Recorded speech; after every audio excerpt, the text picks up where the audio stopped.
Across the UK, on DAB+, on YouTube, on your mobile, and on your side. This is Talk.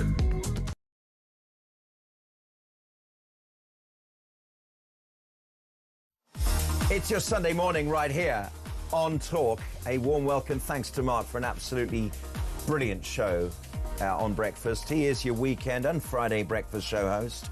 I'm in for Peter Cardwell this morning. Why am I in for Pete? Because he is heading towards Drive all of next week, and he can't possibly work 7 days. No. So he's taken his weekends off, which is great because I get to sit in this hallowed seat, which, as you know, dear listener, viewer, I love being here at Talk. 0344 499 1000. We had a political drama of the first water this week. And they say a week's a long time in politics. It seems like about 15 minutes is, because once Robert Jenrick left his notes, his dossier on the photocopier, and he was going to make a big announcement that I'm leaving the Tories and going to my new lover at Reform, Farage, Kemi spotted it, sacked him immediately, and made hay while the sun shines. And so I'm asking you, because I need to formulate my opinion on this with your help, who won the defection battle and why? Okay, who won the defection battle and why? Now, Kemi really has been performing excellently, hasn't she, since actually, I think, probably the Tory party conference, where she called stamp duty a bad tax. And boy, oh boy, was she right on that. How it will free people up to produce upward mobility. Everyone's talking about, you know, the amount of money spent in DIY and all this kind of thing, but it's much, much bigger than that in my duty, because when stamp duty is abolished, you will be able to leave Middlesbrough and go to Leeds, leave Leeds and go to Manchester, go to Manchester, come to London. Do you see what I mean? You'll become more economically mobile in this country.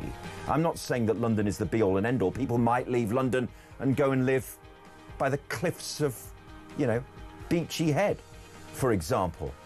Because I tell you this, right, I am fortunate enough to own a home in London, and I made the decision based upon the enormous stamp duty that I had to spend when I bought that house, which was, I told the missus, this is it. This is where we're going to live, because we'll never be able to move again. I'll never be able to trade up. And if we trade down, we'll lose some space.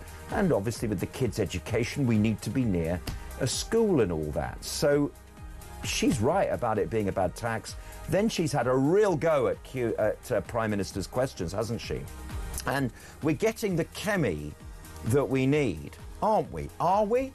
And then Robert Jenrick, who was clearly the most ambitious of the cabinet as well, probably the highest profile. But will his defection produce bad form for the reform? It's clear what he's after, isn't he? Because he is 44, main man Farage is 59. Okay, he's after the leadership. He sees an opportunity that he wouldn't have got at the Tories. He still believes, I think, that Reform are, despite the popular vote at the moment, the party that could win the next general election. But our party system doesn't work like that. Our voting doesn't work like that. So the question is, who won the defection battle and why. Are you Team Kemi? Are you Team Bobby? 03444991000. Tweet at talkTV. Tweet at Jonny Gould. Now, the politicians have been doing the rounds on your morning TV elsewhere, and we've been clocking it. And the Culture Secretary, Lisa Nandy, came on that show today, Trevor's show on Sky News. She spoke earlier to them and was asked as to whether a Farage-led government would be a fascist government. Listen to this. Not sure that labels are particularly helpful, but like I said, I've got a lot of experience of dealing... You're not saying no? Living with the consequence...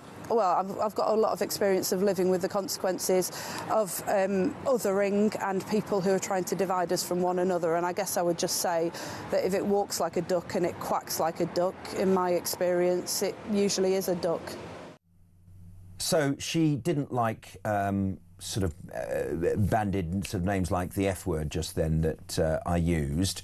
But she also said if it quacks like a duck, it is a duck. And I'm just wondering, to you, dear listener and viewer, you might be of the centre-right persuasion. Do you think Lisa Nandy has inadvertently done the bidding for the Tories? Because if you feel that if indeed Farage's government are a bit sharp for your political taste, then maybe a more mainstream Tory party who are saying things like Britain isn't broken, we love our country, we can do better with what we've got, might be your flavour. 03444991000. Who won the defection battle and why? And I think this is a great time to tee up our guest, who is Max Harrison, and he is he's down the line. He's the Kent County Councillor for Sheppey for Reform UK. Good guest to have on. And here in the studio, a warm welcome to Maxwell Marlowe, who's the Director of the Public Affairs for the Adam Smith Institute. Welcome, Maxwell. Good morning. Well, thank you for having me. Much appreciated. So without, it's a pleasure to have you. Without the benefit of ChatGPT in front of you, what do you think of my summary this morning? I think it was very apt, to be honest. You know, I think you've hit the nail on the head. Not yet mentioned Trump though, and Greenland, which I think is a huge headache. story. We'll do that. We'll do that a bit later. Yes, because clearly the relationship between Starmer and Trump is now realpolitik. You know, I mean, they are not bedfellows, are they? They're definitely not. And I think it's an interesting ahistorical take from Trump, I think, on the access to Greenland. But I think we've sent the most expensive soldier ever to Greenland. You've only sent one soldier and we get hit with 10% general tariff. So that's a big story. I don't think he'll follow through on the tariffs, but You don't? That's interesting. Well, I'm famously quite bad at predictions. I was actually in a meeting earlier this week with someone who works in politics, and I was sat in the meeting, I didn't have my phone on, and I was being asked all these questions. Oh, what do you think Robert Jenrick's going to do? Blah, blah, blah. I said, I don't think he's going to defect. He wants to be leader. I left that meeting, turned my phone on, and what did I see? Robert Jenrick has been kicked out of the Conservative Party. Easy defection. So I'm not too good on the predictions, but I think I can keep up with the analysis, I think. Yeah, I think you can. So look, we'll talk about Trump in just a moment, but Kemi is doing very well. And Kemi has an appeal that literally no one else, not just in British politics, but in world politics has. There is literally no one like her in party leadership in the world. There's no one like her. I would disagree with that. Unique. I would disagree with that. I think Giorgia Meloni in Italy has very similar traits. Right. I think they're both young, they're both very ambitious, talented women who are at the top of their game at the moment. But she's Nigerian, was born in a socialist state. Yes, indeed. Yeah. So yeah. I mean, Meloni is an Italian. Oh yeah, she's class, and she has done more to make Italian politics stable than anyone before her, and who knew? And I think in that respect, Kemi is massively underrated, isn't she? Well, I think it's a really good example, really, because Kemi's had to stabilise the Conservative Party after the massive clear-out last time, and actually dealing with Robert Jenrick and others who were kind of circling her leadership like sharks before the party conference. I think she's now got a lid on it, and you can see the party really pulling together behind her in a way which I think was really in doubt over the summer. But now Jenrick's gone, I think there's now a new split. You were right to point out he's got a really high profile in British politics. But let's see how that works out with Farage, because I think Farage may take a little bit more of a backseat, let Jenrick do some of the work. It's a very busy life being a frontman for reform. Obviously, these are very busy people who are always in front of the camera. And actually, the thing is, Jenrick has a really good profile on social media. He knows what he's doing there. He knows how to connect to voters. I'm interested to see how Kemi can follow that up. Who are the next big performers in the Conservative Party? One of the criticisms of Nigel Farage is that he was a one-man band.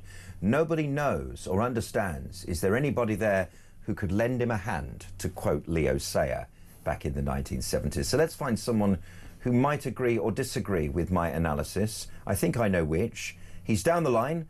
He's the Kent County Councillor for Sheppey. It's Max Harrison. Good morning, Max. Good morning, Johnny. How are you? Yeah, I'm all right, thanks. Are you cock-a-hoop at Robert Jenrick joining your team? Of course I am. He is the most popular amongst Conservative members, according to Conservative Home. He was, in his own effect, lining himself up to be the leader of the Conservative Party. There's no doubt about it. Kemi cannot win the next general election. So in many regards, I think Robert was lining himself up for that job. But he's come to the realisation, like many millions of people up and down the country, who have quite simply given up on the Conservative Party, that engine cannot go any further. The ship is sinking. And actually, fundamentally, if you want real change, if you want real conservatism and common sense values, you've got to get behind Reform UK. So, no, I think it's a brilliant move. I think it's going to be well welcomed by our members. And I think it's the end not only of the Conservative Party, but it's the end of the Uni Party, because with Robert on, I think we're one step closer to winning the next general election, to overturning this god-awful state that has led Britain into decline. So, very happy, very ecstatic, and long may it continue. So Kemi said yesterday in the newspapers, I'm clearing out the rubbish. And I can tell you this, there'll be no other defectors, I'll say, OK? And then we look at Robert Jenrick and we think, well, he started off as a Cameroon with big society and all that, a bit tubby round the gills, he's a bit more attractive now, a bit thinner. And he's a chancer, isn't he? He thinks, I'm 15 years younger than Main Man. I can't be the Tory leader, but I can be the Reform one. Well, I couldn't possibly speculate about leadership ambitions. My job, is it? Yeah, that's your job, not mine. I mean, I got into politics for two reasons. One, to represent people on the Isle of Sheppey and Kent with a common sense voice, and to get Nigel Farage into number 10, the most consistent politician this country's seen upon decades and decades. And look, Kemi can say what she likes. Will there be further defections? I think so. If you look at the by-election results week in, week out, the Conservative vote is collapsing everywhere. I mean, so good as our ground campaign. We won a seat from the Liberal Democrats in Gosport this week. So Kemi can say what she likes. And yes, I know at the beginning of this commentary, as either yourself or Maxwell said that, her performances at PMQs are getting better. That may be well and true, but nobody out there is actually listening. Nigel is spot on. On the 7th of May this year, the Conservative Party will cease to be a mainstream national political party. They're going to get decimated in Wales. They'll end up in single digits. And in Scotland, you got to remember 2014, Nigel was kicked out effectively of Scotland. We're going to win up to 20, MSPs there. It's going to be absolutely fantastic. So no, I think the party's going to collapse. There will be a leadership election in summer, and she'll be gone. And then there's Lisa Nandy, the Culture Secretary, who appeared on TV this morning on Trevor Phillips' show, and she said she didn't have time to speak earlier as to whether a Farage-led government would be an F word, the fascist government. If it quacks like a duck, it is a duck. Your ideas are a little bit about immigration and less on the economy, aren't they? And people no likey that. People are worried about immigration, but people want to worry about the pound in their pocket. To mainstream immigration as the main thing is rather to disguise the fact that you don't have a big idea on the economy like the Tories. And the reason for that is, and I proffer this to you, sir, is that because you're a coalition of the left and right, and the left want to spend on society and the Tories don't. And that is, I think that's an Achilles heel for you guys, isn't it? Look, we've got up to 2 to 3 years to get ready for your government. That's why Danny Kruger is working hard within the team for us to, in our department, getting ready for government. I represent the Isle of Sheppey. It doesn't matter whose door I knock on. The number one concern for them is the fact that since Starmer became Prime Minister, 50,000 people have illegally broken into our country. Now, on your point about the economy, yes, when we do form the next government of the United Kingdom, we are going to be inheriting an absolute mess. The Conservatives absolutely decimated this country financially, but the Labour Party are accelerating it. And, look, when we come in, we're going to have to fix that mess. But at least we know that there's a mess. Kemi's coming out saying Britain is not broken. I mean, what a load of rubbish. Everyone can feel the pennies and pounds in their pockets getting smaller. We're all finding this country doesn't work. Our services don't provide the way they should. And on Lisa Nandy, her comments about potentially calling us a fascist government. I mean, I think it's quite rich coming from Lisa Nandy and a Labour government. They know what it's like being an Orwellian, dystopian, authoritarian government that cancels elections, that introduces digital ID, and it tries to get rid of jury trials. So they'll all know about authoritarian states and regimes. But no, we're not going to be like that. And to those who question Reform's economic policies, just watch out. The best is yet to come. Thank you very much for that. We're going to take a short break while we all take a breather on these opinions about the schism between the left and the right. I'm going to talk to Maxwell here in the studio in just a moment about whether he thinks there's a clear blue line now between the Tories and Reform. They're not that overlapping anymore since the Jenrick departure. What do you think? 0344 499 1000. Your opinion counts here because we're still formulating the idea in real time. Who won the defection battle of Jenrick and why? Are you Team Kemi or are you Team, what's his face, Nigel Farage? Stay tuned.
Every Monday to Wednesday, midnight until 1, it is Talkback.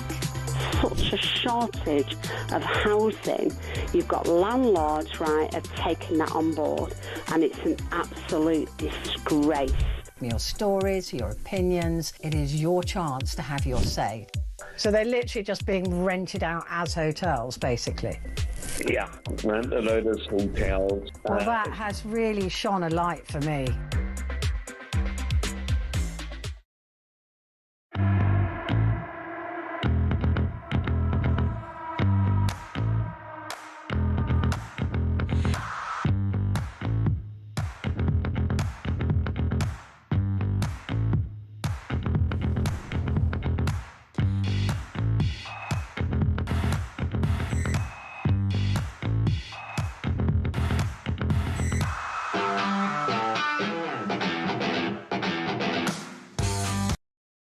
Across the UK, on DAB+, on YouTube, on your mobile, and on your side. This is Talk. Welcome along to your Sunday morning. I'm Jonny Gould. I'm here until 1 o'clock sitting in for Peter Cardwell. And Maxwell Marlowe, Director of Public Affairs for the Adam Smith Institute. Before the Jenrick defection, one might feel what was the difference between Reform and Conservative. But I want to present this to you, the idea now that because the Tories are hotter on the economy, we're getting more of the traditional Tory line here, probably a bit more right-wing than they used to be under the old regimes of Cameron and Theresa. Is there now a distinct line do you think, in the emphases of the Reform and Tory parties? I think so. I think it comes down to detail, fundamentally, which is that Reform don't really have an issue saying it how it is, really. You know, Jenrick didn't mince his words when he did his press conference. He called a lot of people on the welfare state scroungers. Haven't heard that one for a very long time. You know, just like Nigel Farage and others have used, you know, much stronger language around immigration or how they see the civil service, the blob.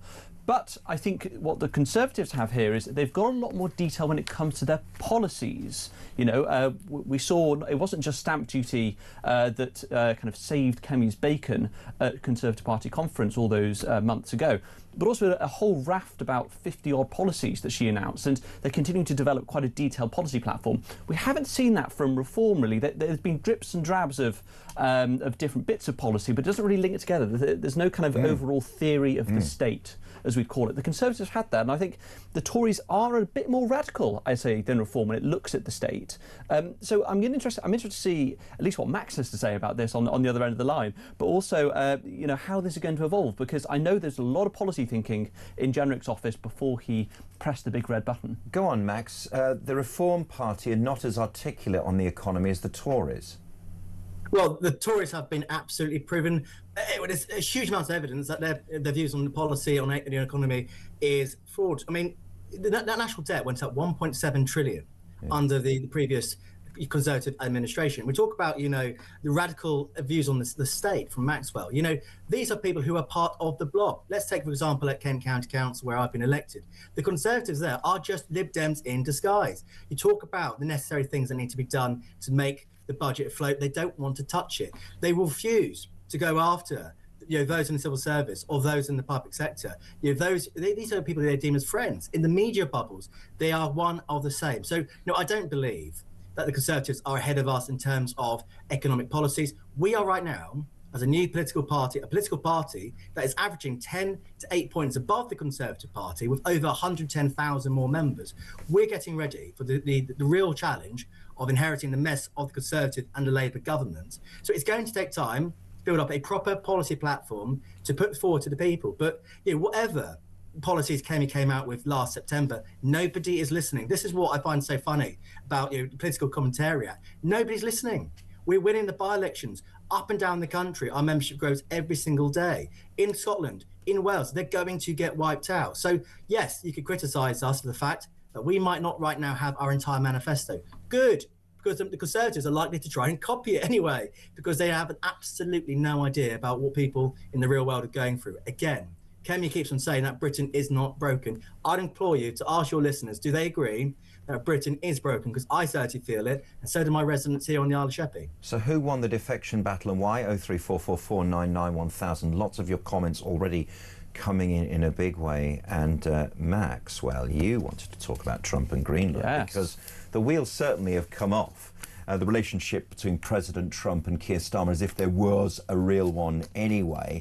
He's declared economic war on us and the rest of NATO. He's vowed to impose punishing tariffs on us and 7 other nations over their support for Greenland. An extraordinary move this is, although there's a bit of bluster about Trump. He doesn't always follow through with what he says. But the US president accused Britain and the rest of Europe of playing a very dangerous game after they deployed a number of very small amounts of military personnel to the Arctic last week.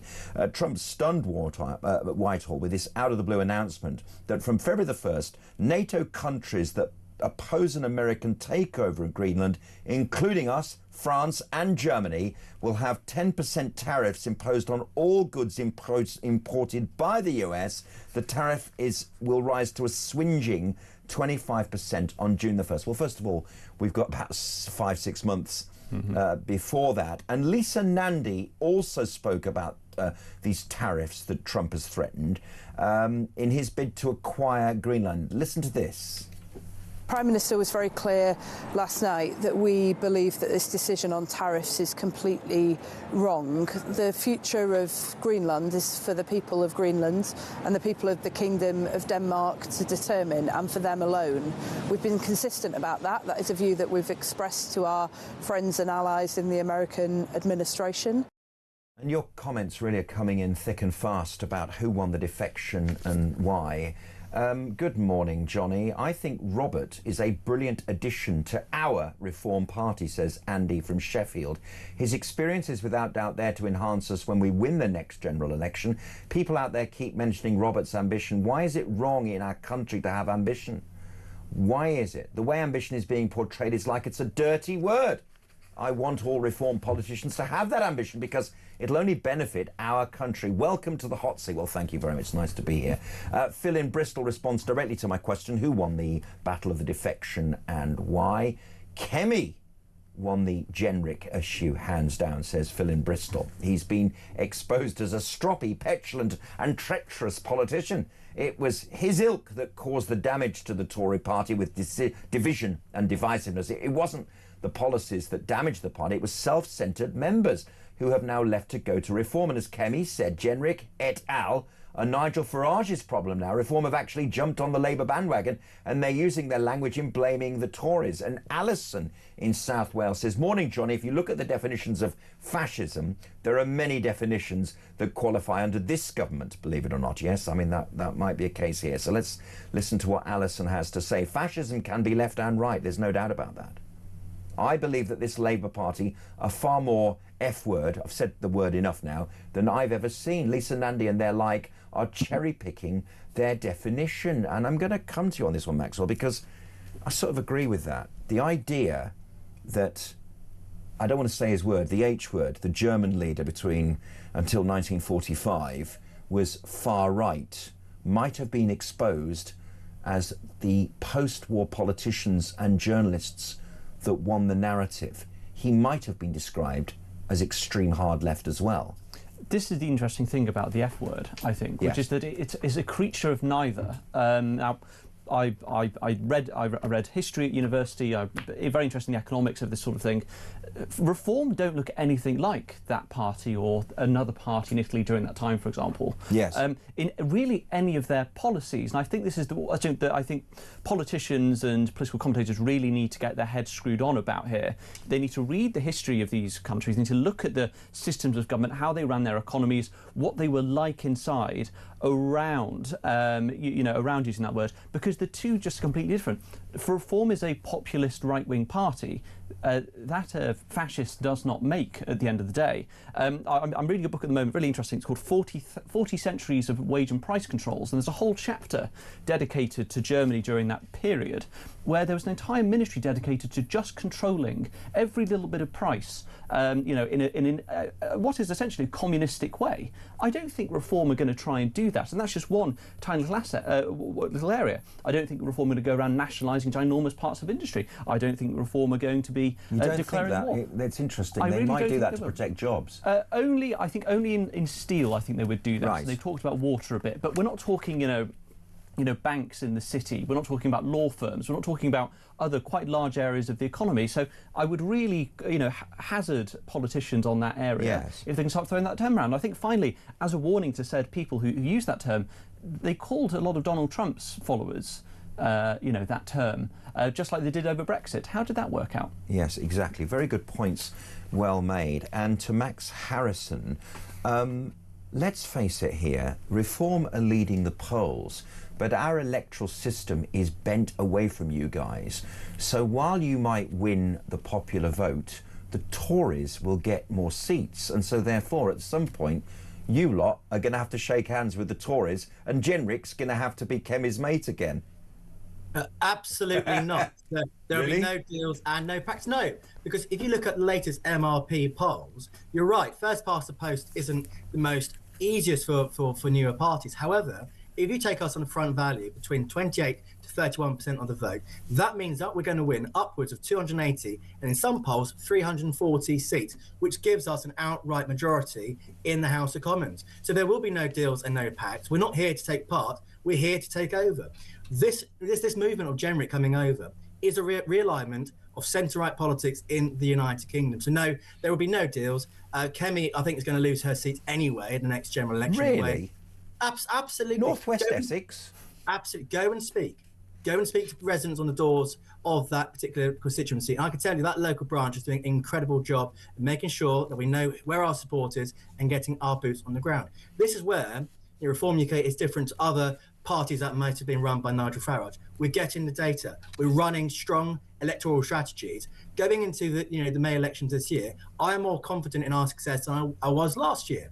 I knew that we were going to do very well indeed. We are going to win councils in London. We're going to be at least the government of the largest party in opposition in the Senate. And we're going to be, in my opinion, the opposition party to the SNP in Scotland. There will be no place for the Conservative Party, I think, in a year's time. They will continue to come down in the polls when people realise that actually all that's left of the Conservative Party are wet Liberal Democrats in disguise who refuse to leave the ECHR, who refuse to admit that Britain is broken and refuse to do the big things to reduce our state. Their support will continue to go down worse and worse. And all the time, Keir Starmer is Prime Minister of the United Kingdom. The British electorate will see there's only two realistic people who could be PM. That's Nigel Farage and Keir Starmer. And the way he's doing in the polls, being the most disliked Prime Minister on record, I would actually put any money you like, Nigel Farage will be our next Prime Minister. Now, Max, hold on one cotton-picking moment, because it's true that elections are sometimes fought on national lines. But when the ballot sheet is presented with Kemi Badenoch in northwest Essex and a Reform candidate who they may have had knocking on their door but is a youngster and who they've never heard of before, they're going to vote for the Tory leader, because there is definitely status in having either a leader of the opposition or, in fact, the future Prime Minister as their local MP. I think that's a big shout, mate. That's what I'm saying. Absolutely, I'm prepared to be back in the show, come after the next general election and eat my words if need be. However, you've got to remember the people who will be putting forward at the next general election will be the brightest and the best. They won't be people like in 2024 who had no political experience, or never run a business, or don't understand the real world. Lots of people in 2024, having been a candidate myself, were thrown in at the last minute. We are getting ready for government very, very, very, very quickly right now. And the people that we put forward will be the brightest and the best to turn this ship around, because that's what we need. Britain is hurtling towards the wrong direction. It's going to need people who run small businesses, who understand the legal procedure of this country, have been in defence, have been involved in the NHS. We need real people with real experiences. And I don't even think she'll be the leader of the opposition by the time we get to the general election. So Kemi Badenoch. Well, Jenrick's gone, so I think she might be. 03444991000. That's a simple equation, isn't it? But anyway, we're here to agree and disagree, and you are too. I'm Jonny Gould. What's your name? This is Talk. We'll see you in a bit.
Across the UK, on DAB+, on YouTube, on your mobile, and on your side. This is Talk. And a warm welcome to your morning show here on Talk. I'm Jonny, and I'm here till 1 o'clock, standing in for Peter Cardwell. Cardi P back on drive, I think, at 4 o'clock tomorrow, so do make a date for that and everything else that we're doing here on Talk, because this is the home of the common sense. Now, I've been very, very involved in this story because I am a Villa fan, and for the first time ever in my 50 years of supporting the Villa, I went to Villa Park for the Maccabi game as a Jewish fan, and I find that really, really ugly.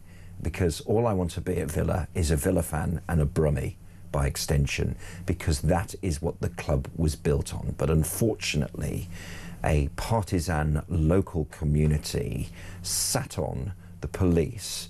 The police lied.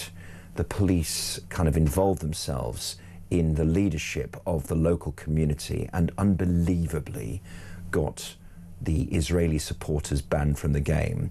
It is one of the saddest spectacles that in the game there were only 29,500 fans. Now that doesn't mean that there were going to be 15,000 Maccabi fans there. It means that Villa fans were so scared about what they would encounter there that they decided not to turn up.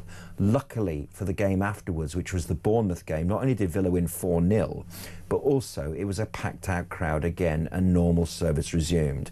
And I'm telling you, it was one of the saddest days in my life as a Villa fan, and it can never, ever, ever happen again. And I just hope that next season an Israeli team, be it Maccabi Tel Aviv or Maccabi Haifa or Hapoel Tel Aviv or anyone else from Israel, gets drawn against an English side, the game is played, and that we move on and that scar is healed. Maxwell. I just think it's absolutely disgraceful, no? I mean, it's so difficult for the police because they've had, and I'll finish that before you think I'm taking sympathy or sides. Please. The thing is they've had such a terrible PR exercise over the past few years, you know, whether they're here in London as the Met or they're dealing with, with this problem in Birmingham. One of my big concerns is the community relations people, community police officers. What's the point? Yeah. I don't really get what the point is. It seems to me that they're kind of there as the buffer between what the law should be and what the most militant and most repugnant, the small sections of our society are. And those community police are supposed to just step back towards the, towards PC Plod and just let them march through. I think it's disgraceful. And what I find even more disgraceful is this Craig Guildford, the inspector for West Midlands Police, has been allowed to retire and not be sacked. I mean, in any other political situation... There are so many issues here. The PCC guy in the West Midlands, Simon Foster, allowed him to retire.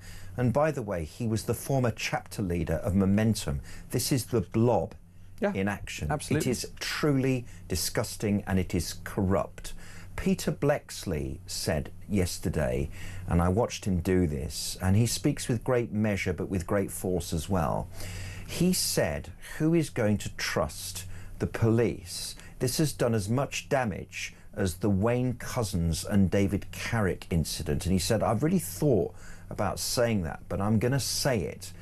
And he says, for now, how long will this last? This idea that you can't call the police because you don't know what you're going to get. Absolutely. He's absolutely right. I mean, trust in police is already at a pretty serious low. I mean, even with, there are community relations incidents like this, you look around London, yes, I mean, some of the more serious crimes are down, but look at how phone thefts, bag thefts, I've got friends who get stuff nicked, they don't even bother calling the police. No.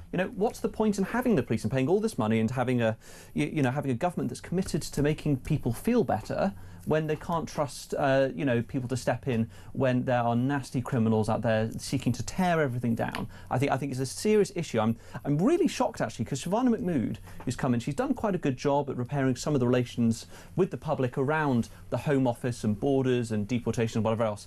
But she's been utterly disempowered over this area. And it seems to me that Nick Timothy, who's the, who's a fellow Villa fan, and a Conservative MP, used to be advising Theresa May, but so much more on the right. He's the one in the national story who's really taken the mantle here.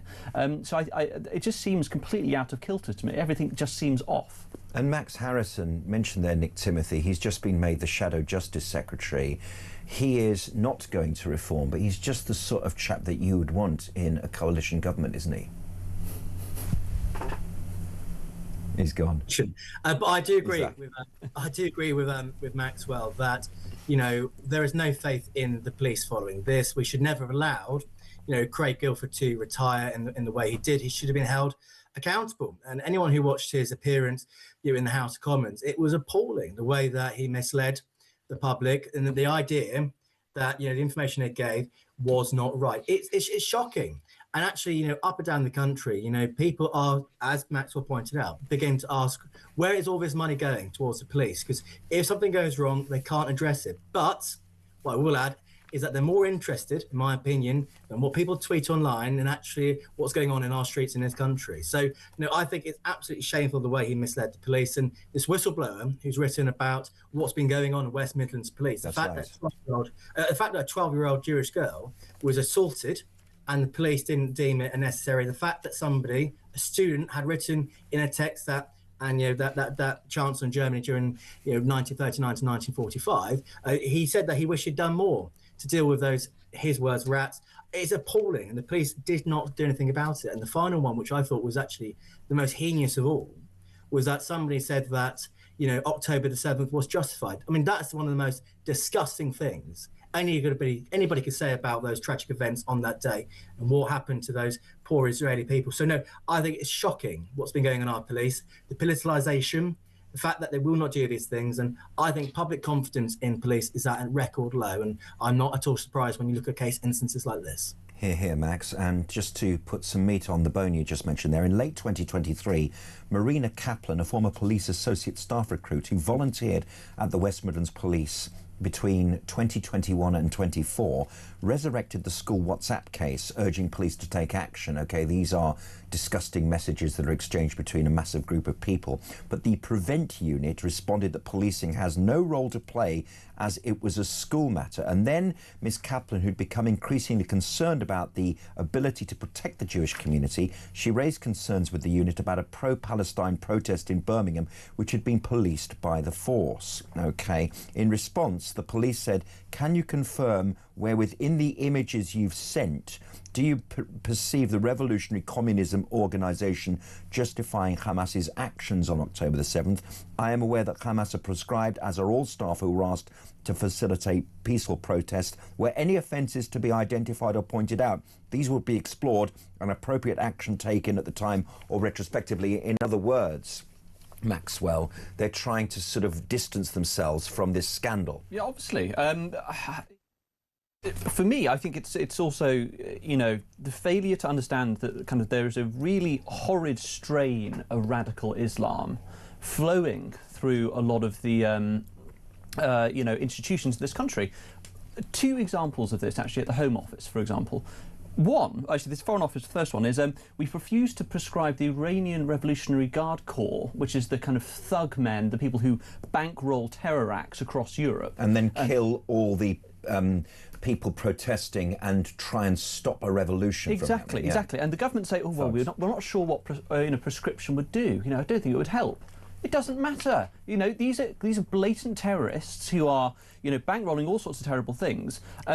In fact, do you know Javier Milei, the president of Argentina? Yes. He's just prescribed them, and yet there are, there are hundreds of cells in the UK being bankrolled by the IRGC. The second thing, of course, is the Muslim Brotherhood, which again, Nadeem Zahawi, who's just left to join Reform. He's a patron of the Adam Smith Institute. He's from Iraq. He left. He fled as a young child. Yes. He knows the damage that the Muslim Brotherhood are causing, and speaking to some friends in DC, in the State Department, they're worried that there is a Muslim Brotherhood kind of influence there that's stopping the Home Office from prescribing them. So I think this whole thing is just insane. But I can't wait for the government to actually wake up and smell the coffee. Apparently the policing minister is meeting the West Midlands Police next week, as if it's not a crisis, to find out how to restore public confidence. There's a lot of work to do there. A lot of work to do. It's like a counter-revolution that we need in this country. Maxwell Marlowe, Director of the Public Affairs for the Adam Smith Institute, and Max Harrison, Kent County Councillor for Sheppey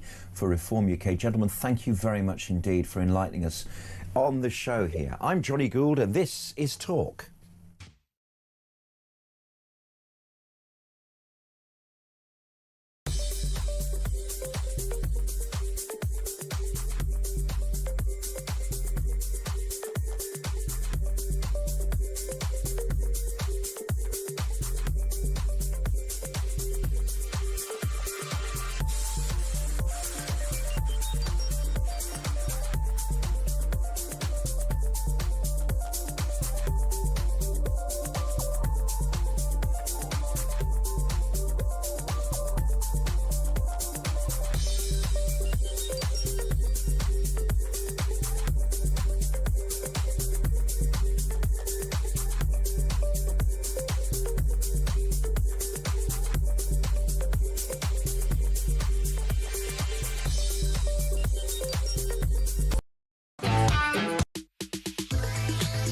Every Monday to Wednesday, midnight until 1, it is Talkback. Such a shortage of housing.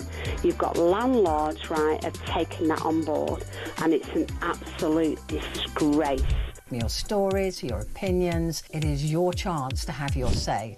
So they're literally just being rented out as hotels, basically. Yeah, rent a load of hotels. Well, that has really shone a light for me.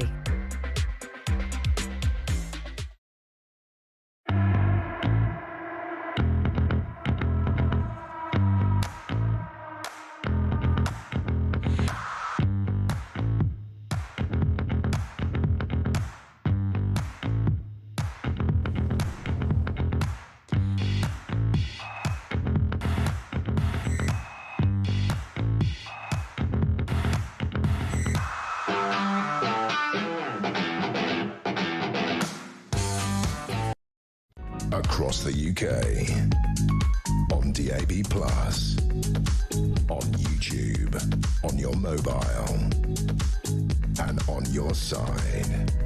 This is Talk. Your texts and calls really matter because, frankly, I'm up in the air on this question. Who won the defection battle and why? Are you Team Kemi or are you Team Jenrick? Have reform peaked before the bell? Are the Tories cleaning up the rubbish, as Kemi put it rather pithily? Simon from Durham has texted. Hello, Simon, how are you? No one is coming to save us. Hello, Johnny. Reform riffed on being the anti-establishment party, and then they are the establishment, he says. I admire the optimism of those who think reform are the answer, but it won't be long before they are also part of the problem. The best thing to do is just to look after your family and yourself and make the best of things as much as you can. No one is rescuing us from anyone. I do sympathise with that, Simon, and I confess that in this chaotic time, a bit pulling up the drawbridge is a bit what I'm doing with my family. And I've got a very good friend called Colonel Richard Kemp, who I talked about this, and he says, as one of kind of his central philosophies, is that self-interest is in the national interest. I wonder if you agree with that very conservative view of the world with a small c. 03444991000. Morning, Johnny, says Neil. Hello, Neil. What Max's party is doing is splitting the right, Max being a reform man for Sheppey. And when Starmer and his crew are re-elected, they'll start blaming the real Conservatives. Oh, dear. Penny from Essex. Hello, Penny. Good morning, Johnny. My concern is that all these Tories defecting from the Conservatives could be a threat to Nigel Farage and take over. Well, there's no doubt about that, isn't there? Jenrick is making a mathematical calculation. I am 15 years younger than the main man. You know, if I can't be the leader of the Tories, I'm going to be the leader of Reform. As Nigel says, Reform lacks experience, but we have some strong personalities defecting. We all know Jenrick was a massive threat to Kemi, that was for sure, hence her sacking him, although I think it was because it was a real big betrayal, and they found his notes on a photocopier, apparently. Reform should watch their back, says Penny from Essex. And Seuss, good morning, Seuss. Maybe that's Sue with an S on the end, I don't know. Morning, Johnny. Nandi said that the Greenlanders should be self-determining, and yet Labour is going through a process of handing our sovereignty back to Brussels. Massive forked tongue, not to mention the poor Chagos people, eh? Eh? And Paul Simon, not him, lie, lie, lie, lie, lie, lie, lie. It must be someone else. Well done, Max Harrison. I see a very bright future. 03444991000. We're going to the lines now, and we're going to say welcome to Robert from Hertfordshire. Hello, Robert. Good morning, Johnny. Good morning, Robert. I've spoke to Ash many times. I do feel that Robert Jenrick did win the battle of the defections. I think Robert, will you forgive me? We're going to come back to you in just a moment because I've got Kevin Hollinrake on the line, who is the chairman of the Conservative Party. Good morning, Kevin. Good morning, Johnny. Thank you for coming on the show. It has been a week of high drama for the Tories. Is Kemi right that she's cleared out the rubbish? Are you expecting any other big defections over the coming days? Well, she's totally right. You can't have somebody who's trying to undermine your own party within your ranks. You know, politics is a team game. You've got to play as a team, and I've played in teams all my life: cricket, rugby, business. And if you have somebody within your midst who doesn't share your values or doesn't believe in the direction you want to go in, then it's right kick them out, and Kemi discovered this plot, this secret plot, which was there to try and damage the Conservative Party. The party had been responsible for Rob Jenrick being a Member of Parliament in the first place, of course, all those volunteers and supporters and donors. And so I think he was totally wrong, Rob, and I think his timing's terrible. Kemi is getting more and more popular. She's now the most popular leader amongst all the main parties. We're the most trusted party on the economy again, and we are cutting through. There's no difference between Kemi and Rob on policy. So why would Rob even think of changing, other than the fact he's realised he can't get to the number one position, which he clearly wanted. He's never really been able to settle for the fact he lost that contest, and I think that's why he's done what he's done. But Kevin, there is a turf war now going on, a big one. The stakes are higher because Jenrick is such a recognisable figure and indeed popular for many. Zia Yusuf, the chairman of Reform, said our job is to clear out the Tories and assume the right vote. I mean, it's just getting hotter out there, isn't it? There's no question about that. Well, politics at the moment is pretty hot, there's no doubt about it. It'd be interesting, actually, the relationship between Zia Yusuf and Rob Jenrick. They've never been best buddies, I don't think, and they said some interesting things about each other, and so has Rob about Nigel Farage and vice versa. So there's going to be, as Kemi said, Rob Jenrick is now Nigel Farage's problem, and I think he will be a problem. But you know, all we want to do is focus on what's important to the people of this country, and making sure this government doesn't make too many mistakes. And good to see we have been responsible for most of the 30 U-turns that have come about already: winter fuel allowance, family farm tax, digital ID. And that's what we should be focusing on doing, not having these internal fights that Rob clearly wanted to pursue. It should be about what's important to people, about the economy, about protecting the borders, about making sure we end illegal migration, making sure people have a good school for their kids to go to. Those are the things that are really important to people. And it's really important we, as a party, focus on that rather than what's in any single person's personal interests. So Lisa Nandy was on TV this morning and she was asked whether she thought Reform were a fascist government.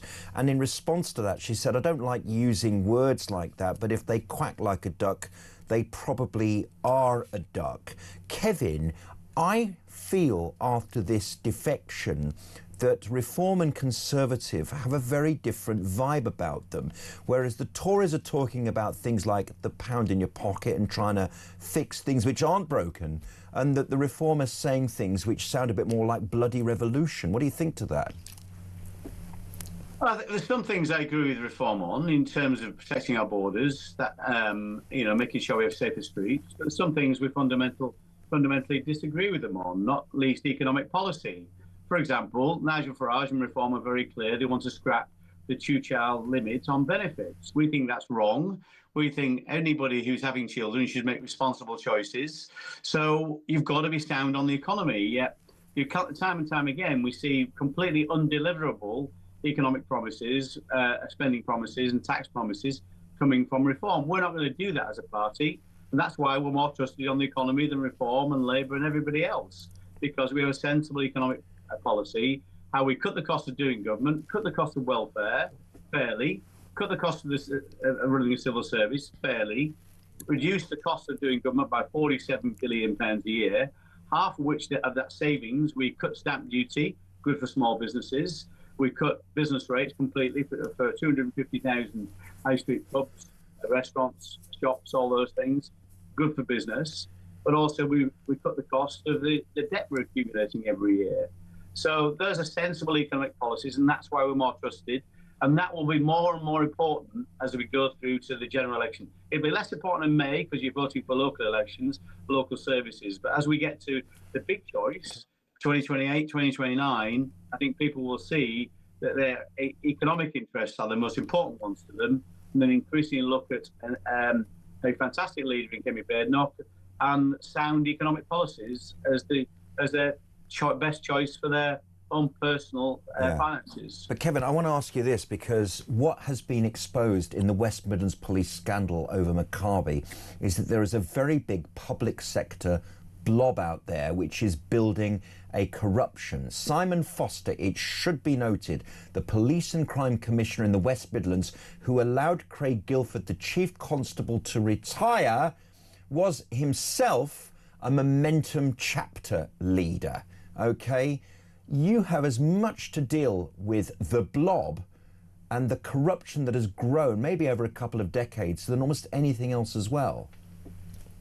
Yeah, and I think I would like to praise Nick Timothy, who's our new Shadow Justice Secretary, who was responsible for highlighting some of that Maccabi Tel Aviv, the policing around that and how wrong it was, and how that police force was clearly, it wasn't policing without fear or favour, it was favouring a certain part of the community over another, which is totally wrong.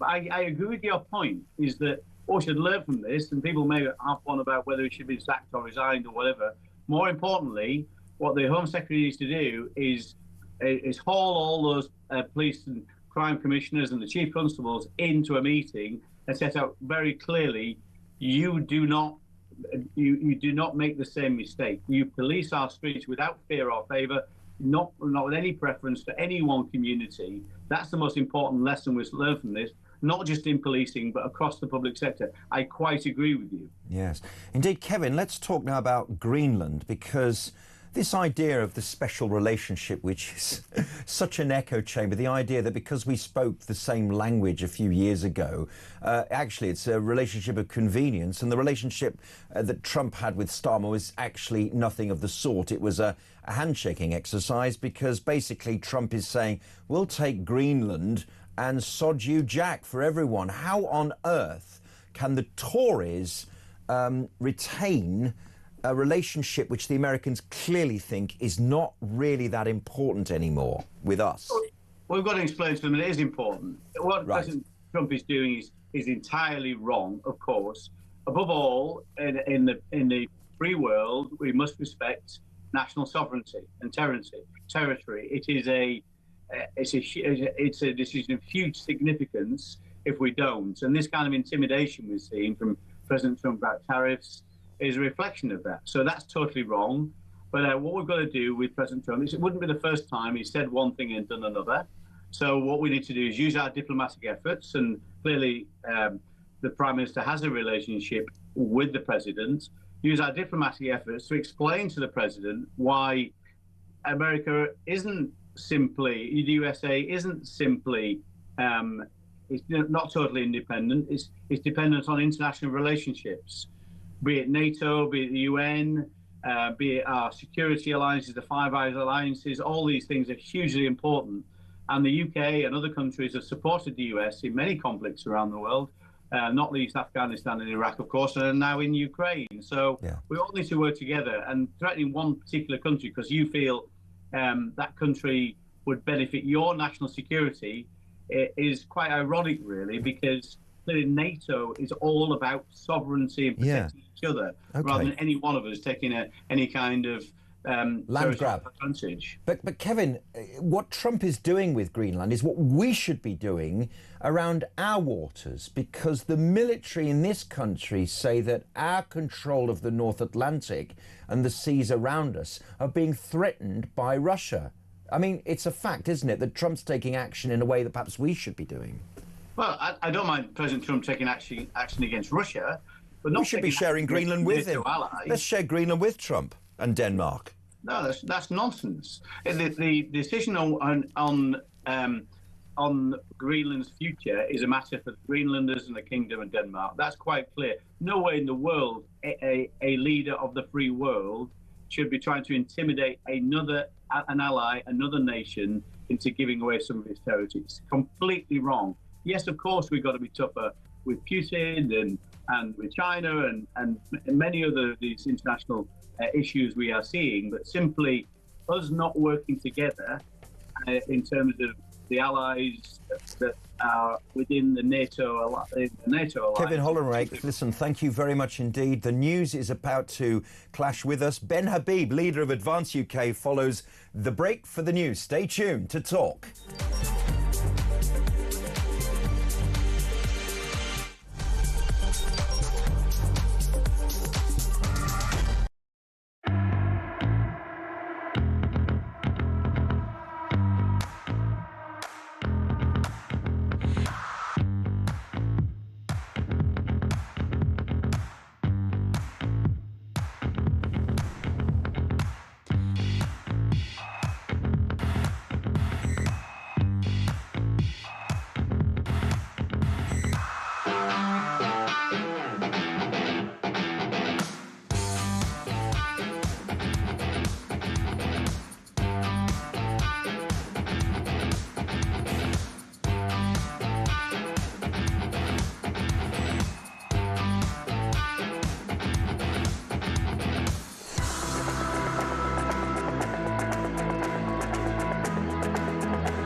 across the UK.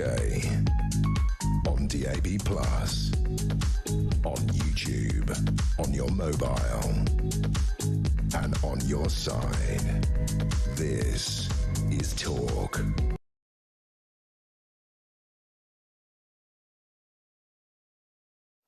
A warm welcome to the second hour of your Sunday morning into lunchtime show. I'm Jonny Gould. I'm here till 1 o'clock. I hope you're enjoying it as much as we are, dear listener and viewer. And a lot of texts, a lot of calls. We're going to go back to Robert, who unfortunately we had to cut off. So, Robert, stay tuned. We'll have you back on later. We've got Ben Habib on in just a moment. We needed to find someone who would give the Tories and Reform a kicking at the same time, who wasn't a member of the Labour Party. We found the man, so he's coming up in a moment. Johnny from Neil says, whether or not the US should have ownership of Greenland, if one topic, but not in my view, the more important part is the way in which he gets it. If Trump threatens his friends like this, then what kind of friend is he? OK, what about NATO? What about the UN, as Kevin Hollingrate, the Tory chairman, said a couple of minutes ago? Not often I agree with your Labour commentator, but I do on this one. What would Peter Barnes do if the US wanted the Falklands due to its oil reserves? And of course, Javier Milei, the Argentinian leader, has done a little bit of sabre rattling on what he would call the Malvinas and what we call the Falkland Islands. And Carl Rudkin has WhatsApped us. Do you agree with this? 87222. The Tories have just made me join Reform. So clearly he's answering the question in his own inimitable way. Who won the defection battle and why? Are you Team Kemi or are you Team Farage? 0344 499 1000. An anonymous WhatsApp is here, and probably just as well, because he says, or she says, Kemi's never going to win the next election, nice enough, well-mannered, but not a player, and importantly lacks the character edge of a dynamic leadership to identify with the people. And unfortunately, he said, an Englishman is required, and I think that is most regretful.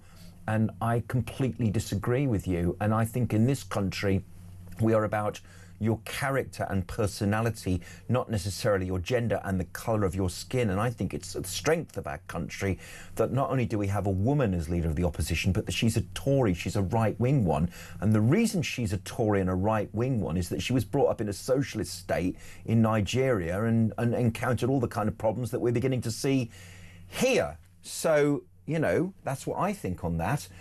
Mina from Surrey. Good morning, Johnny and Maxwell. Maxwell was our guest in the previous hour. Maxwell Marlowe, the Director of Public Affairs of the Adam Smith Institute. A government independent, says Mina, on how our financial affairs are run. At present, it is run with the black sheep of the family cleaning out the grandparents' pension account with the debt accruing. I think that's Rachel Reeves, isn't it? How money is managed on a daily basis results in the outcome. A bit of almost Thatcherite. The pound in your pocket. 0344 499 1000. And one more here from Charlotte in London. Johnny, do China and Russia respect the sovereignty of other countries? She's talking about Greenland here, is Charlotte. Right now, the West is fighting for credibility and security, and I think Trump could be doing the right thing about Greenland. Given half the chance, Putin and Xi would grab it, as in President Xi of China. Interesting point. Isn't it amazing how in this multipolar world we're starting to invade each other's countries? The settlement that was created out of World War II so that we wouldn't have more millions killed in terrible long wars appears to be at an end. 0344 499 1000. It's my considerable pleasure to have the leader of Advance UK on the line. It is Ben Habib. Welcome along, Ben. Nice to see you again. Good to see you, Johnny. Thank you for having me on. It's a pleasure. Now, you don't like Nigel Farage and you probably don't like Robert Jenrick, but you must have a slight feeling for Kemi Badenoch. Where do you stand on the defection battle and why? Is it something that really you think, well, this is Tories and Reform fighting like cats in a sack? And where do you on the right fit into all of this? So, wow, that's a lot of questions. Yeah, all in you there, can answer them all in order if you want. Can I just start by saying I don't dislike Nigel Farage or certainly not Robert Jenrick. It's not a matter of personalities and how I view them. in their personal capacity.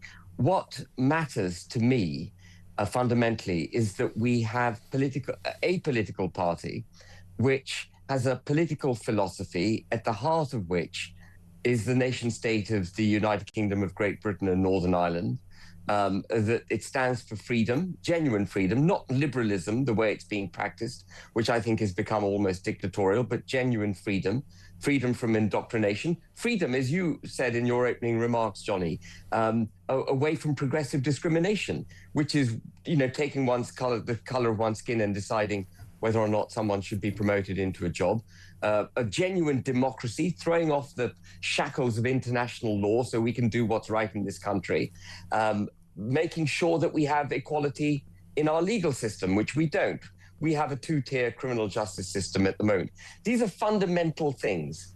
And sadly, the Labour Party doesn't observe virtually any of them.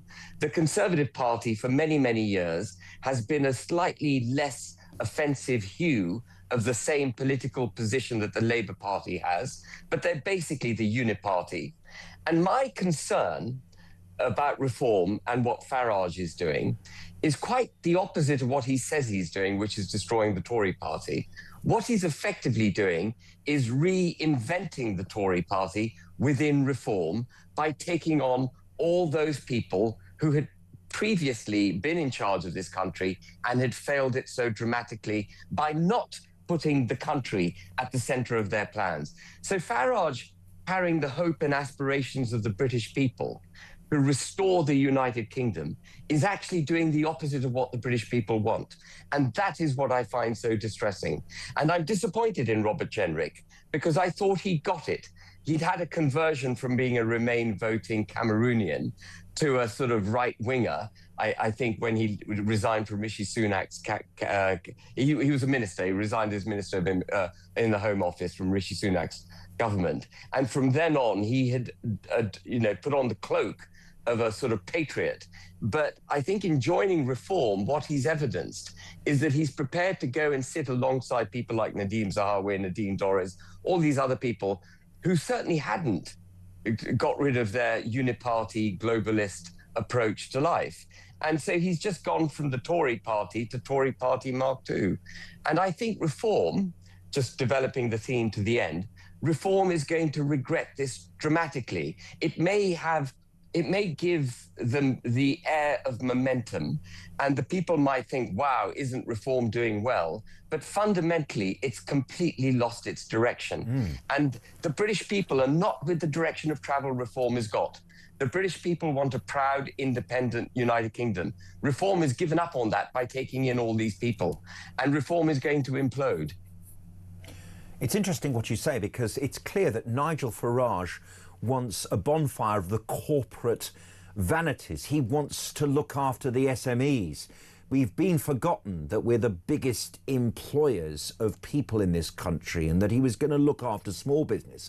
But if they're importing the old globalists, the reform might become a big old soup and the old broad church that the Tories used to land into trouble with. Their appeal's too wide now, isn't it?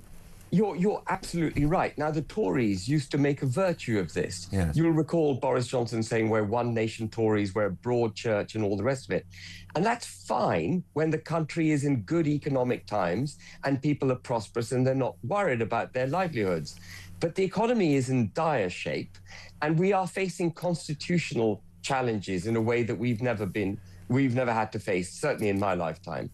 The country is being threatened, and that requires a unity of purpose, a unified political philosophy within a political party. And the broad church approach, which eventually destroyed the Tory party, is now being reformed in reform. And that is going to be its own end. It's very sad, because reform really had started out with such promise. When I was deputy leader, of course, it had such promise. But it's completely given up its purpose. Its raison d'etre has been set aside in the pursuit of power. So where does Advance UK fit into all of this? There's one too many right-wing parties, aren't there, Ben? I mean, are you hopeful of getting a seat at the next general election? What's your game plan? So the two-party system is absolutely broken, and I think that's a very good thing, because the two-party system, which had served the country very, very well for many, many years, had ceased to function properly. The uniparty, there were no opposite views in Parliament. It became a uniparty, as we've just discussed. The two-party system is broken. Reform is rapidly becoming the uniparty. So Advance is going to fill the space that actually the British people want filled, which is, you know, as I mentioned, one of a proud, independent, prosperous United Kingdom, a sovereign United Kingdom. That's the platform, and that's the political philosophy of Advance UK. And actually, what I think the Tory party and Reform are going to regret is vacating that space and opening it up to a new party such as ours. Because I can tell you now, I've been mentioning it for a couple of weeks now, but I can tell you we are soaking up grassroots of former reformers right across the country. They do not like the direction of travel of the party. So it may be doing well in the polls, but actually the people, the campaigners, the supporters of Reform across the country are leaving Reform. They're coming to Advance UK, and I see it because I'm in touch with them. And one of the other tactical mistakes, not that tactics are really important, I think, for a radio show, but I'm going to go through it because it is interesting. One of the tactical mistakes that Reform has made is allowing people like Rupert Lowe and myself to go off and do our own thing, because we are very closely in touch with the grassroots of Reform. We were there. We were the first iteration of the leadership of Reform. So with this disgruntled grassroots and the failure of Reform to stay true to its initial purpose, we're on the march. Right. And how many candidates do you propose putting up in the next general election? We're, 3 years out, and I know there's a long way, but you need to have a bigger footprint out there, particularly when you're on the right of British politics. Yeah, so there are two steps, I think, that we've got to get through. The first step is winning the argument for the existence of Advance, revealing to people what I've just tried to reveal on your programme and what it is that Advance stands for, so that we can connect not just with the grassroots, the political activists across the country, but with the electorate at large, the 47 million people. And bear in mind, 20 million people did not vote at the last election. They're very much our target audience. That's the first step that we've got to take as a party. That's going to take that's a huge challenge. And we're working on it. Once we've done that, then we will determine our electoral strategy. But the principle by which we will work is that we must stand everywhere, including in Northern Ireland.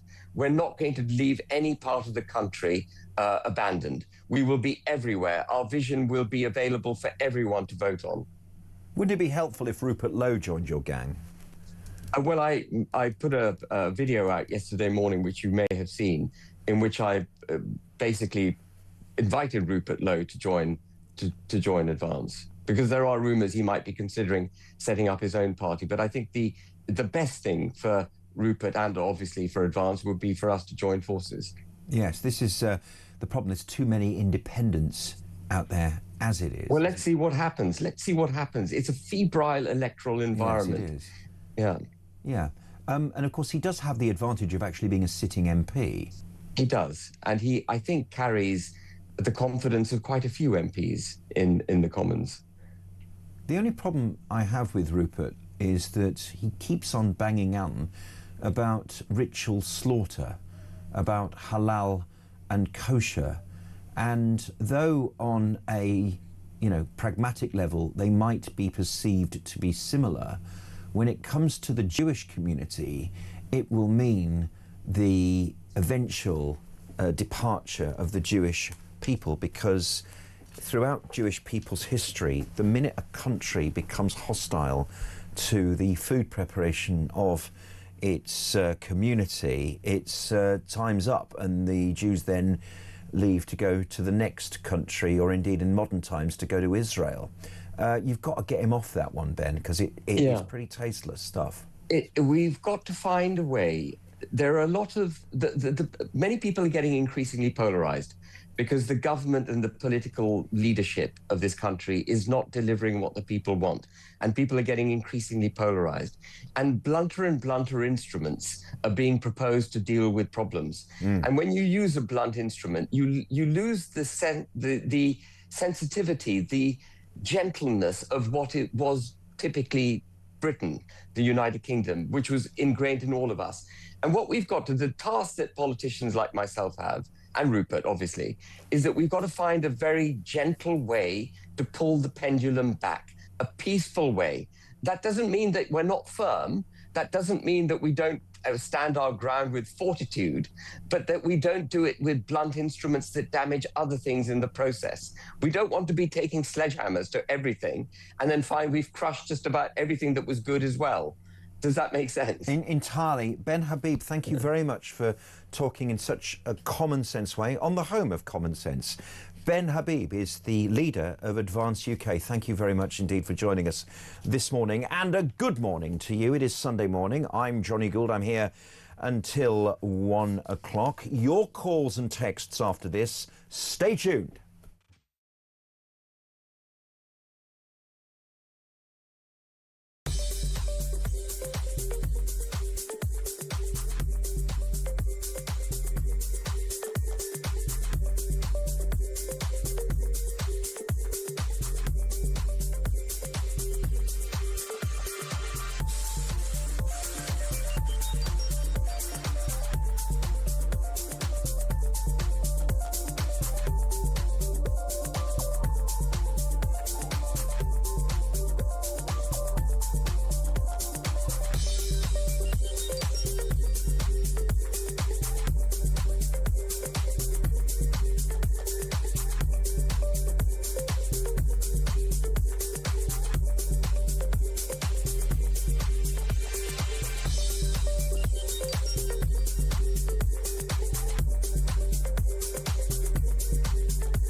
Every Monday to Wednesday, midnight until 1, it is Talkback. Such a shortage of housing. You've got landlords, right, are taking that on board, and it's an absolute disgrace. Your stories, your opinions, it is your chance to have your say. So they're literally just being rented out as hotels, basically. Yeah, rent a load of hotels. Well, that has really shone a light for me.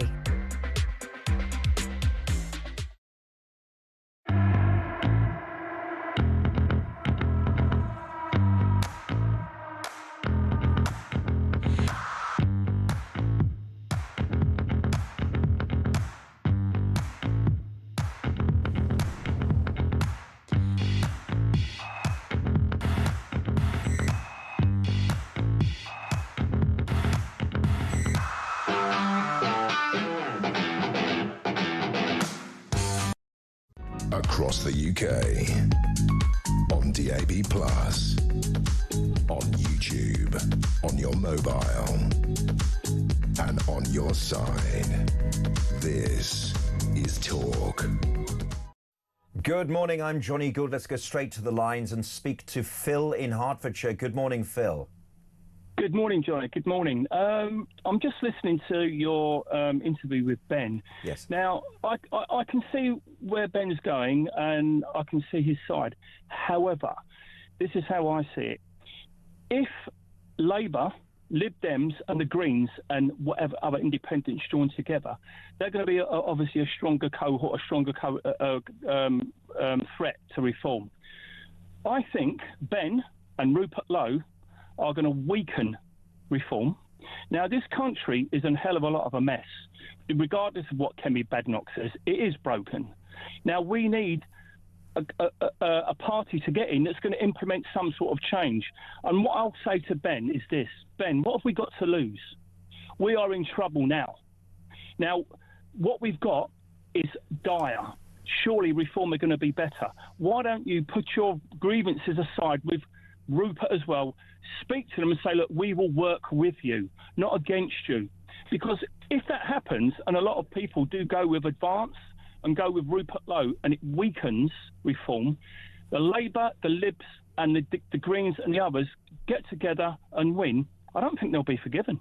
You know, it's true what you say. When you think about a rainbow coalition on the left against a Reform and Conservative potential on the right, the Lib Dems had their most successful general election in decades and decades and decades, and Reform effectively won 4 seats. And we know that the first past the post system is skewed away from Reform. So at some point, even if the Tories don't win the popular vote against Reform, they will win more seats. They will be let in. But there's this tension on the right, isn't there, between the globalists and the Brexiteers, the Remainers. All those old scars are opening again. And it's kind of full of strong men and leaders. I mean, you know, one of, I think, the appeals of Ben and Rupert is that there are men of a certain experience and age that can't live with Farage because he has always been a man who bats down the main competitors. Yeah, it's ego. Yeah. It's ego. You've got to put your egos aside. Yeah. You say you're for the people. You're for the people of this country. Well, if you don't, you're no better than what we've got already. Phil, thank you very much indeed. I mean, it really is a battle of the very different coalitions. I mean, Labour's threatened by Greens as well. I mean, they appear to be at 9 or 10% in the votes, despite Zach Polansky having a very dodgy running style as well. He was dodgy, didn't he? I remember a kid running like that at school, and we used to make fun of him. Now, we're staying in Hertfordshire now, talking to Robert. Robert, sorry I had to cut you off earlier, but it's great to have you back on the show. That's okay, Johnny. First time I spoke to you, I think. Although I spoke to Ash many times. Very good. Well, we're slightly different, aren't we, man, Bubba? Yeah, chalk and cheese. What I'd like to say is I think Jemrick won the battle, but your last caller hit the nail on the head. You've got Rupert, you've got Ben, and you've got Nigel. They're all narcissists. I can't say the word. Yeah. You know, and that's what the trouble is. However, I've got 3 names that Nigel should go for. And his main problem when he wins power is the left-wing cancer that's infected all the civil servants in... The blob, as they call it, Robert. That's right.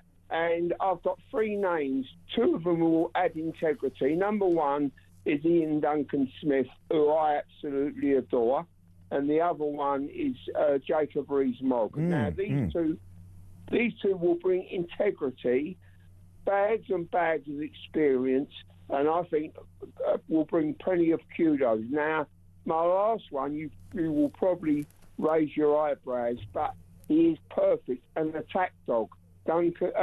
Dominic Cummings. Right. You're right there. He will go into Whitehall and he will sort that left-wing mob right out. He will frighten them to death. And that's what you know. That's my 3 major signings. Let's just peg back a bit here. Now, there's no doubt that Jacob Rees-Mogg is on the right of the Conservative Party, and his relationship with Somerset as an elected politician came to a crushing end in 2024. I think probably to the shock of him as well. If he has ambitions in politics, he should join Reform, shouldn't he? Because there's probably nowhere back for him in the existing Tory party under Kemi. You make an interesting point about Jacob Rees-Mogg, and he seems to be more attuned to what Reform appear to present themselves as. Yeah, and he's got back. I mean, even if he doesn't become an MP for him, right? His experience, and there will be a job for him. Not only that, I love him. He's a toff. He done a. I watched. Have you got a soft spot for toffs, Robert? Well, listen. Yeah, you can tell that I'm a toff as well. Yeah, you sound a bit posh.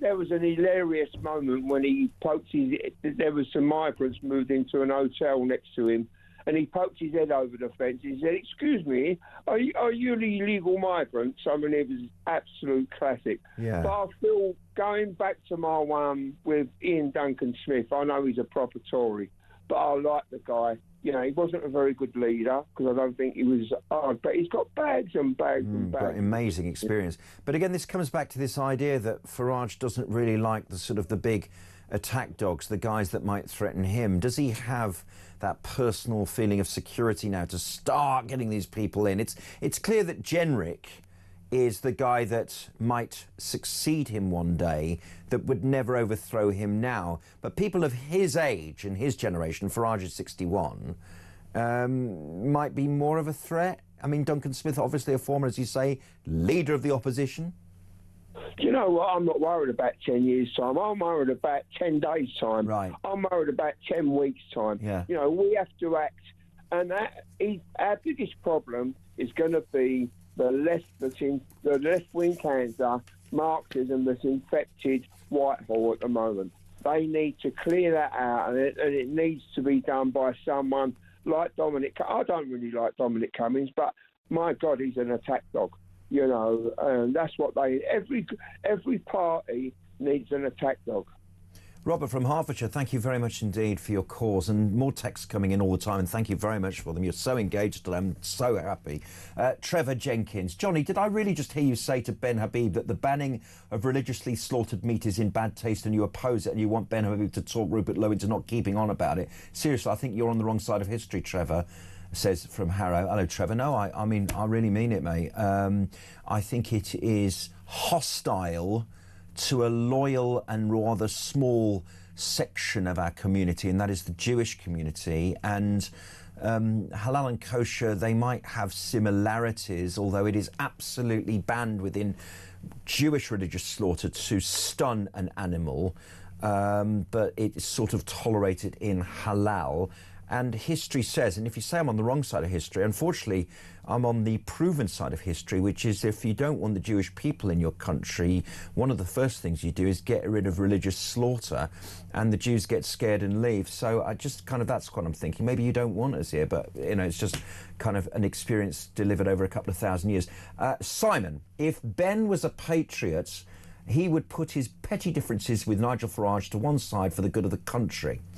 Hi Johnny, says Anthony. I like Ben Habib, but he now sounds deluded. Reform are the only party that can save Britain. And this idea that, you know, we should bury the hatchet. Rupert should, you know, stop being at loggerheads with Farage and Richard Tice and the gang, Sarah Pochin, and rejoin.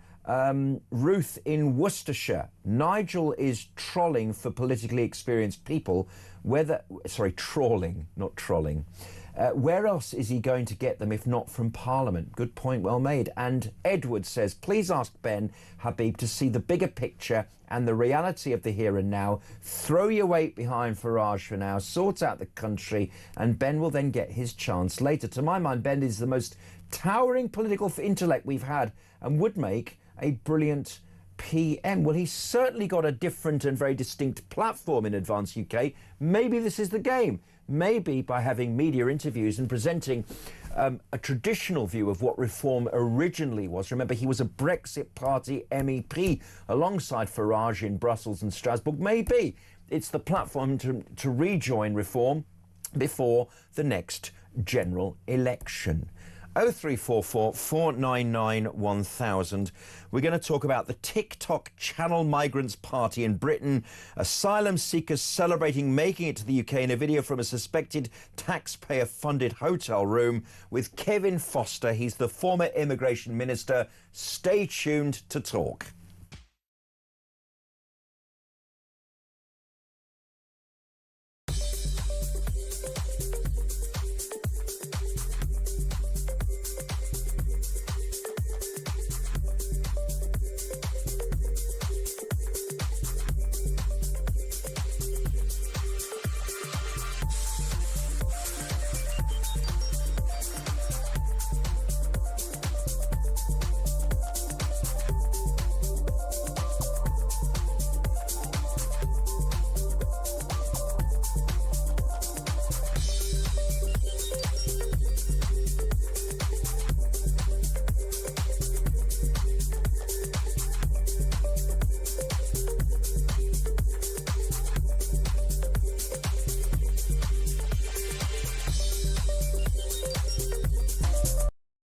across the UK, on DAB+, on YouTube, on your mobile, and on your side.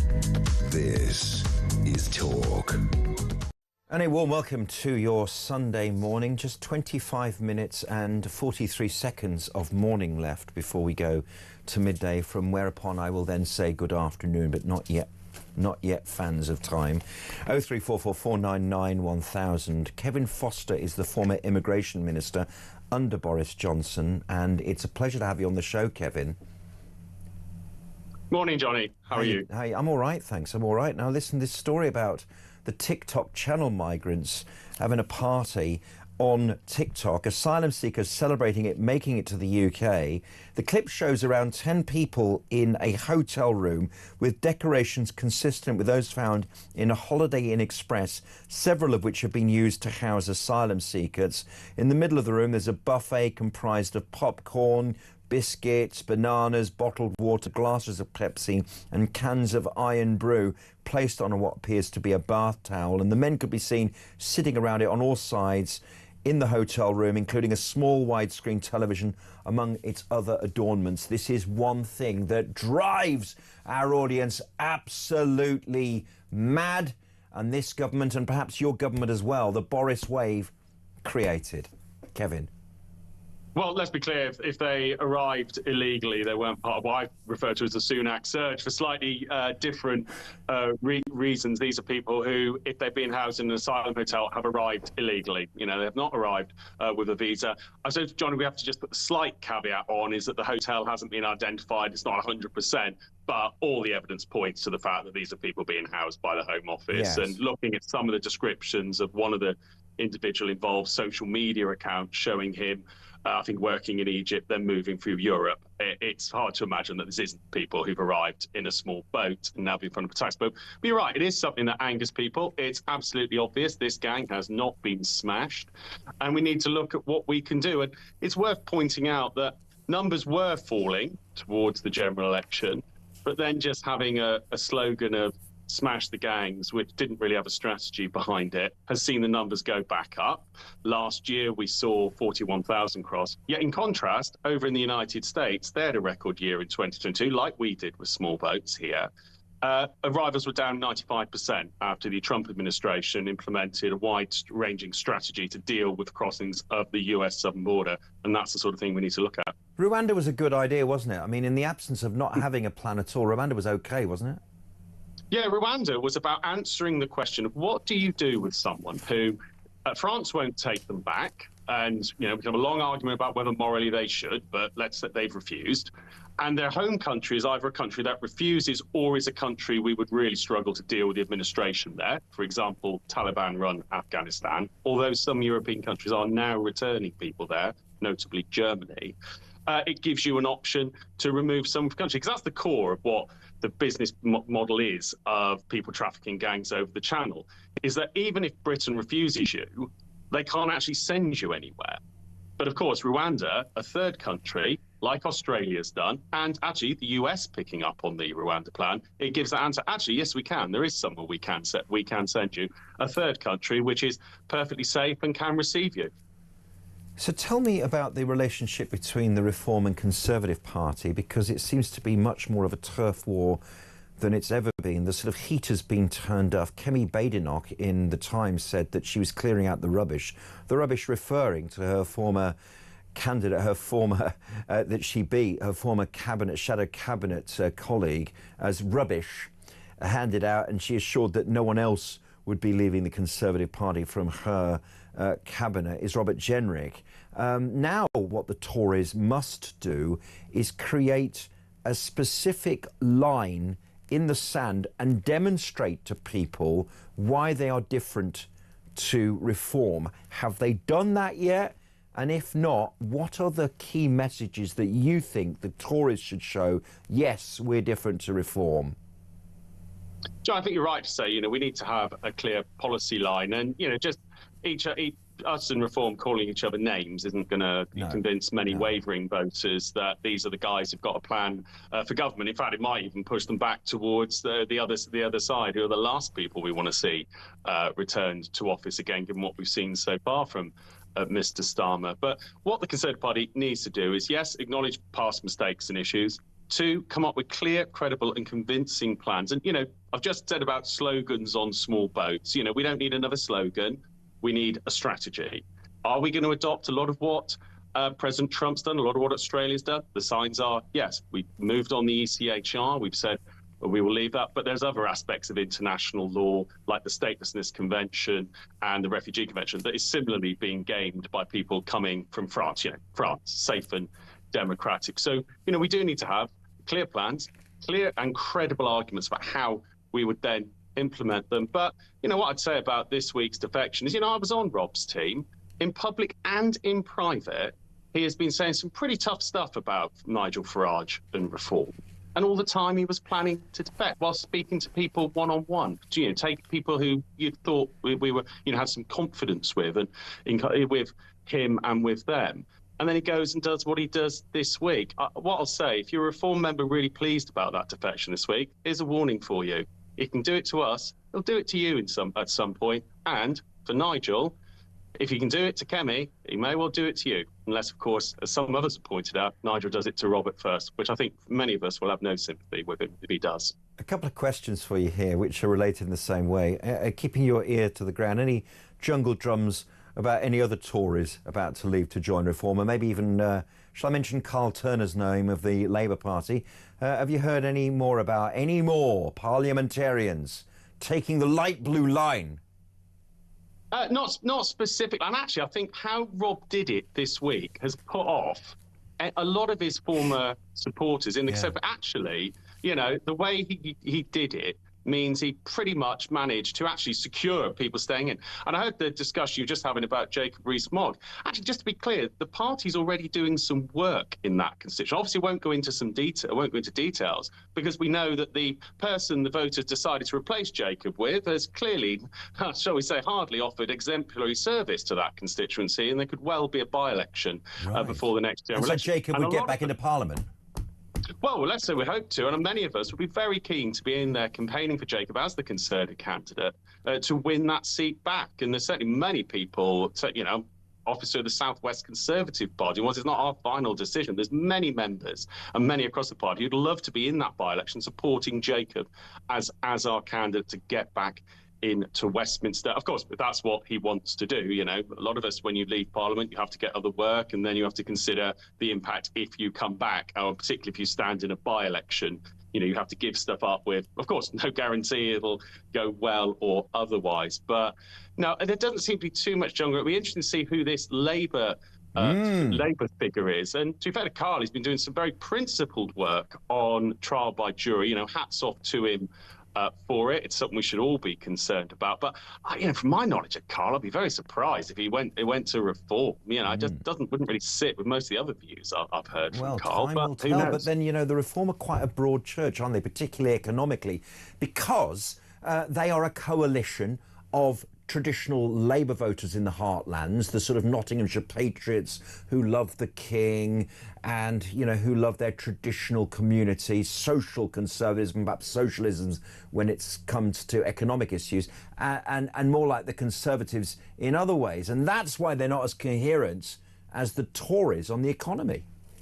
Yeah, Johnny, you hit the nail on the head. Actually, the challenge Reform really have, particularly as they head towards a general election.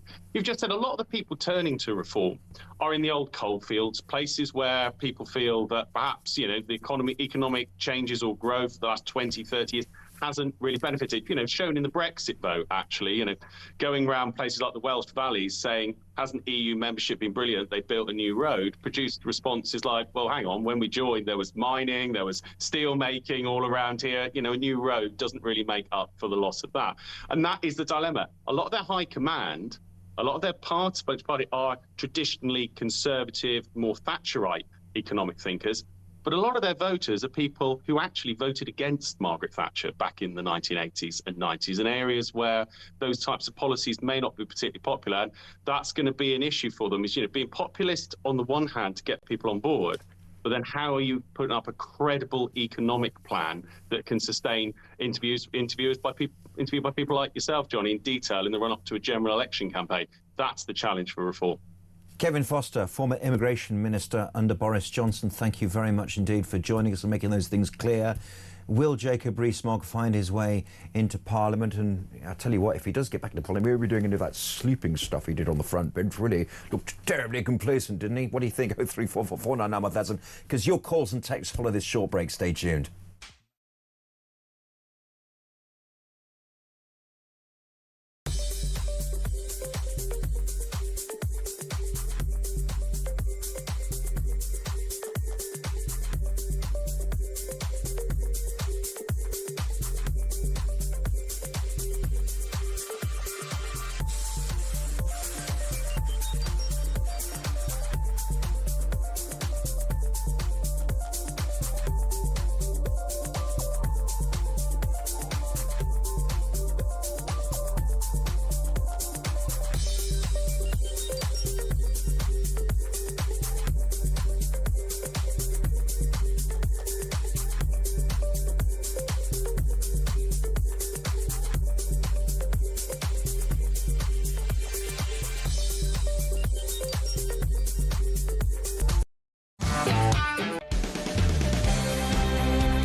I'm Mark Dolan. Join me every weekend from 6 a.m. for the stories that matter to you.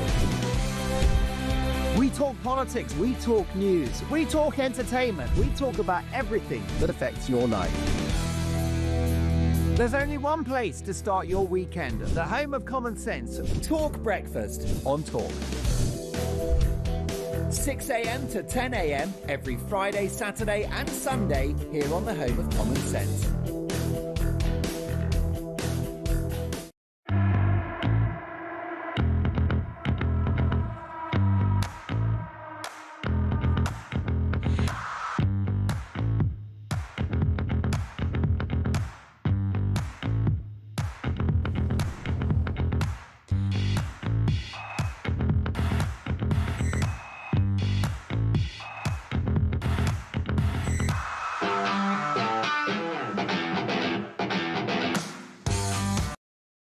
Across the UK, on DAB+,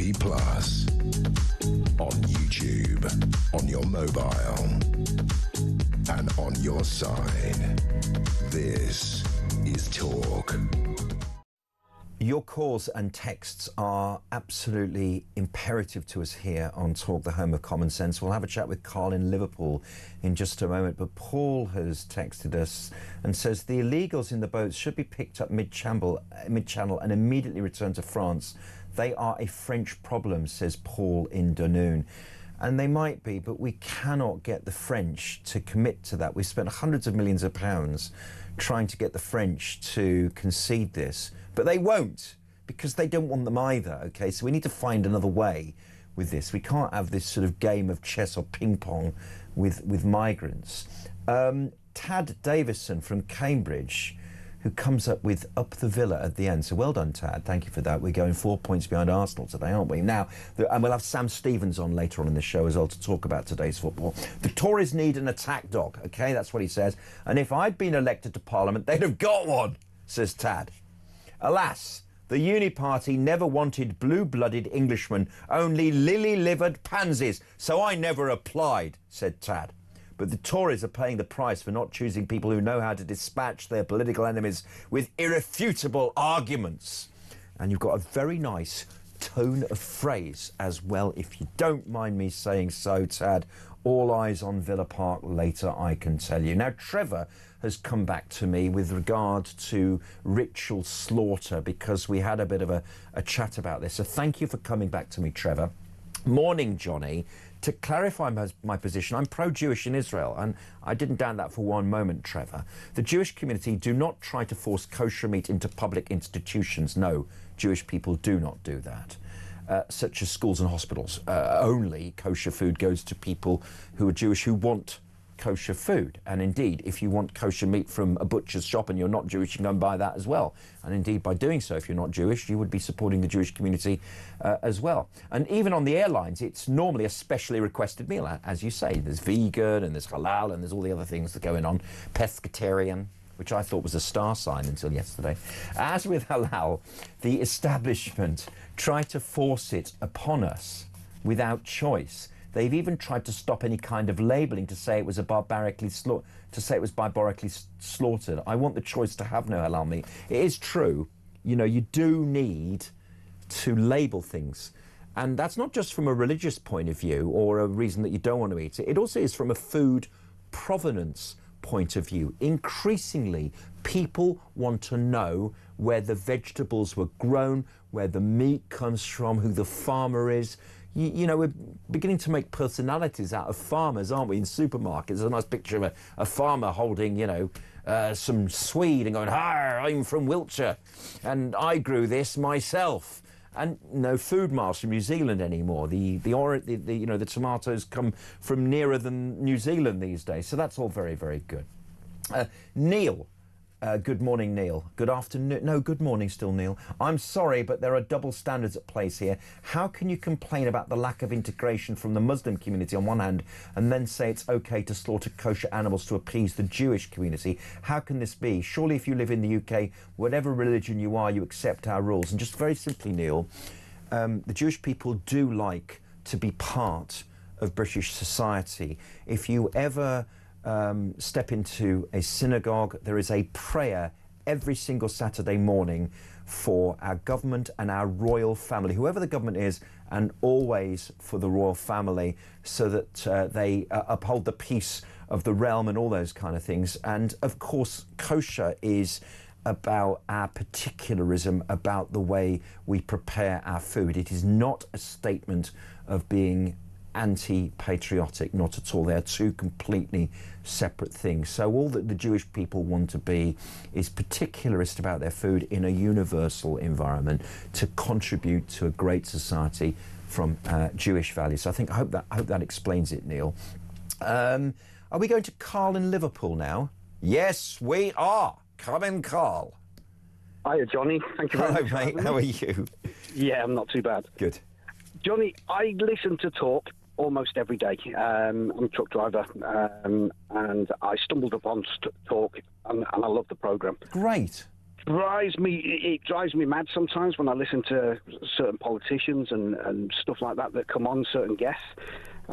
It's challenging, isn't it? It's challenging.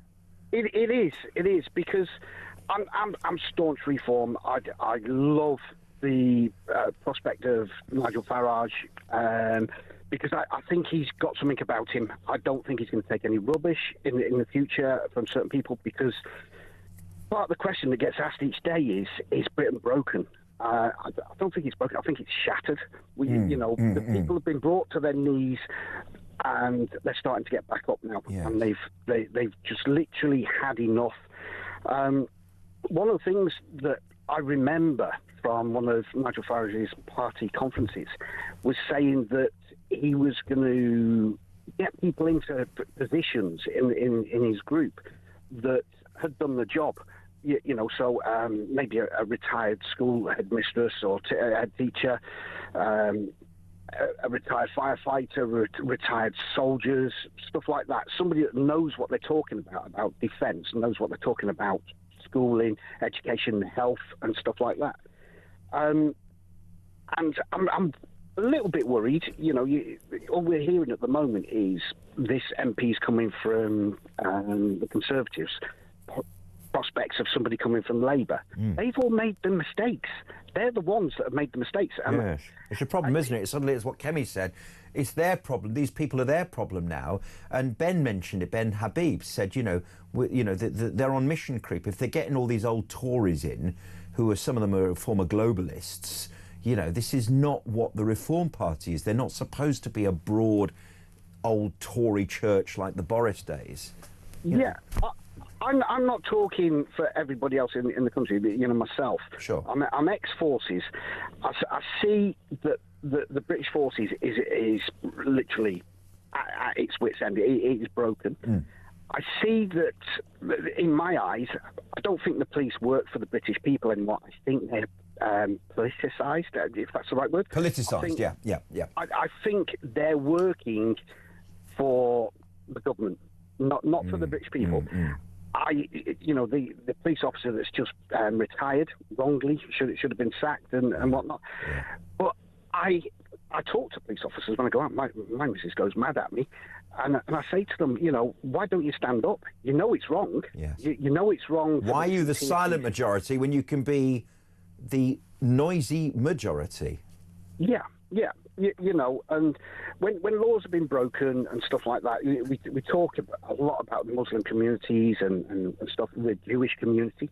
The Jewish people are lovely. I've worked and I've been around Jewish people in Hendon, in North London, in Liverpool, in Preston, and I love the people. They are really nice people to be around, and they've got the values, and they want to contribute. That's really the simple thing. There's not many Jewish people in Britain. People are surprised when I say there are less than 300,000 Jewish people across the whole of the UK.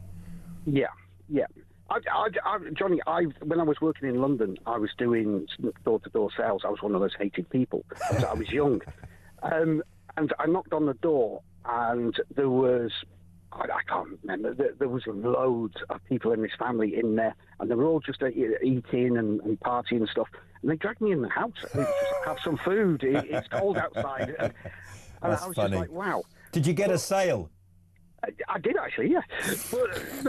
But my point on that side is, we're meant to be a country of diversity, and if you've got something against the Jewish community, the Muslim community, the Christians, or this, that, you shouldn't be welcome. Your community, your beliefs shouldn't be welcome in this country. We should respect everybody that's in the country. Yes. When in Rome, do as the Romans do. There's a top line. And that means that we can keep our own traditions from where we are, but ultimately we fly the flag for our country. We believe in the kind of the essence and the values of British people. And I remember Douglas Murray, I was watching him on social media. He's appearing on the New Culture Forum podcast, which, as you know, Philip Kisely is part of. Right.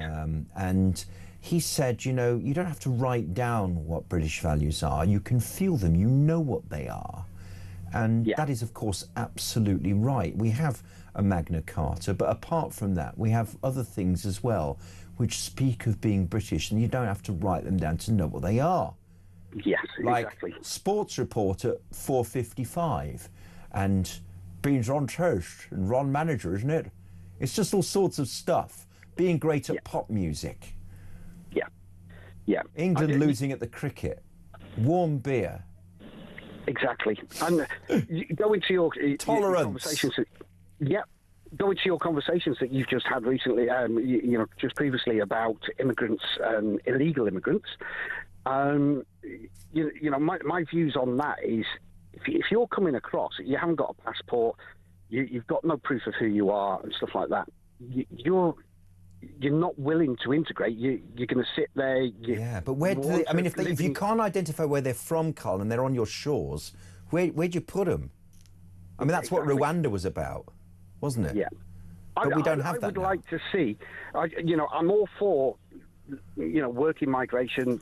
People. If we need you, like Australia does, America does. If we need you, and you've got that skill set, you're welcome, and you qualify for that job, you're welcome. Yes. You're welcome to come over and prosper and build over here. What I'd like to see is a table with a big long queue of all these people that are coming on the black rubber dinghies, and 2 questions. 1, where do you come from? And 2, have you got a passport? If you haven't, you go to the right, and you're put back to the country, where you've come from or whatever. With France, if we close our doors, France are going to close their doors on the south coast. Carl, listen, thank you very much indeed for joining us and having your say. Really appreciated that. 0344 499 1000. Mark in Weston-super-Mare, isn't it ironic that the party doing most to stop those from different cultures with different beliefs is taking politicians from other parties with different beliefs? Says Mark. And this is a very, very pithy comment. It seems to be a common theme of the show. Ben Habib says, he said, look, the reason I'm in Advance UK is I've frozen out some of the kind of excesses of where reform is going on Mission Creep, and I'm getting back down to the values of where it began, and he's trying to demonstrate how Advance UK is different from Reform. I wish him every success. It's quite a long way from doing that because Reform has all the momentum at the moment. And do we need a third party on the right? And all those questions, which I think Ben will try and answer over the next couple of years. Sue in North Yorkshire, the various Conservative MPs and Ben Habib you've had on this morning are doing a marvellous job for Reform. The arrogance of these people and the rubbish they are spouting, they wonder why voters are turning to Reform and why Reform is doing so well in the polls, which is contra to what I just said. OK, it's interesting what you said, Sue. You know, maybe it's time to bury those differences and coalesce around right-wing ideas that Reform have. But are Reform exclusively right-wing? I'm not so sure they are. Economically, they might be more left, and socially, they might be more right. I hope you can join in this conversation. We're going to talk about Greenland and Trump with a Republicans overseas person. Stay tuned.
Across the UK, on DAB+, on YouTube, on your mobile, and on your side. This is Talk.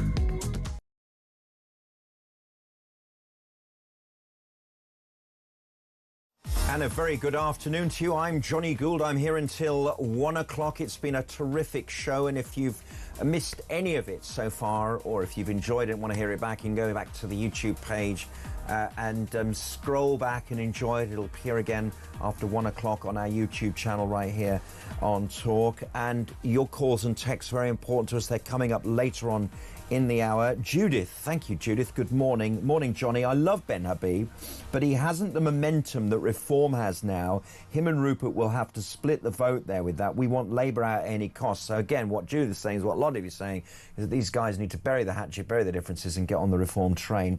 Jim, hello, Jim. Jim Arbuthnot. Nice to speak to you, Jim. I hear you with much sympathy. He's talking to a fellow listener, what Jim is saying is, Johnny, I have been a fan of yours since I heard you talk about Gaza, about Israel, but could you explain kosher animal slaughter? Is it more humane than halal? It's the 21st century and I'm in support of Jews, but ritual slaughter is not acceptable in the modern age. Sorry. Can you give me any comfort on this? Well, you know, look, I know that this is a point where a lot of people have sympathy with Israel, but not so much the customs of Jewish slaughter. OK, so stunning an animal is absolutely not allowed in kosher preparation. The animal has to be healthy. OK, it can't be an ill animal. And it is, I mean, without, you know, we're at lunchtime as well, so it's not a beautiful discussion to have, but it's quick. And it's on the throat. And I think I'll leave it there now because we're heading for lunchtime. But this is an issue. And I'm not sure that stunning an animal is any more humane. But what it does do is if you ban ritual slaughter like this, it does end up with the Jewish community getting worried about their future here in this country, and I don't think the majority of decent people want that to happen. 0344 499 1000. Jim, that's my take on it. I hope you feel a slightly different view of it. Now, there's breaking news, okay, and this is the Greenland, should we call it crisis? It's certainly a crisis of NATO. Italy might not be one of the countries threatened with new US tariffs, but it hasn't stopped its Prime Minister telling Donald Trump what she thinks of his decision. Now, Trump and Giorgia Meloni have a good relationship.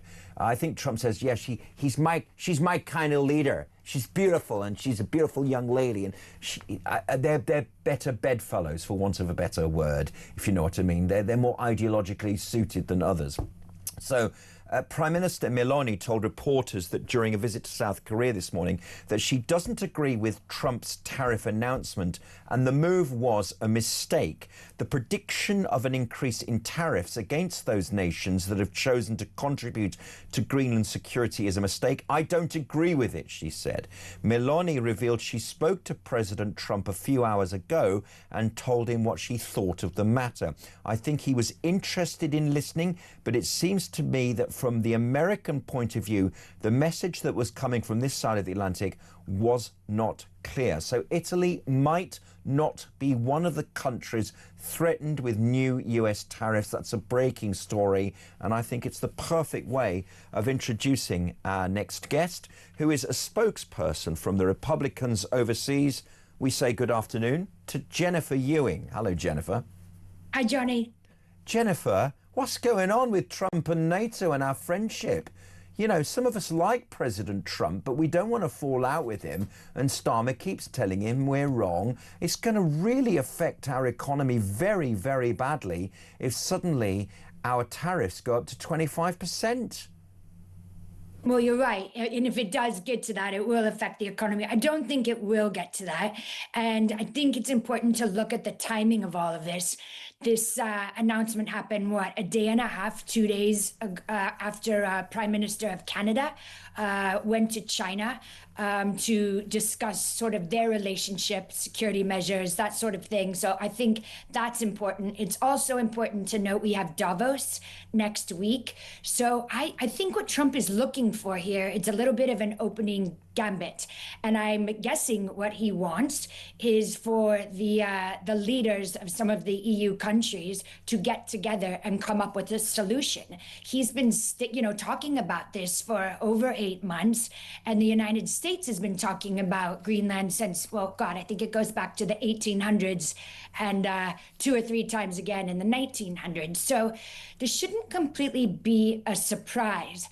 I think that he's disappointed and concerned that the European nations are not taking this seriously. I mean, we know, and these nations are people that are constantly talking about net zero and climate change. So we know these ice caps are going to be melting, and there's a real security issue around Greenland. So Trump is saying, if you guys don't do something about it, which I'm not sure Denmark can, then I will.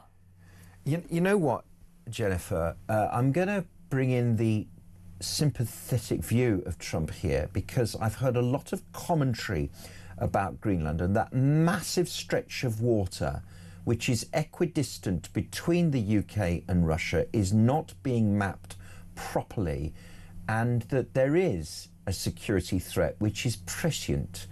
And not only that, Trump is saying the same things that our military is saying in the UK, that our waters around our sacred island are also being pressured by Russia as well. But Trump is doing something about it, and Starmer's not doing enough.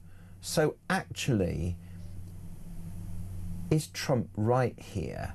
I mean, it is a sledgehammer to crack a nut, and it is a bit expansionist, and it threatens the post-war settlement, like of a major big power starting to take land from other places. We're seeing the pressure on China in Taiwan. We've seen the terrible consequences of Russia's invasion of Ukraine.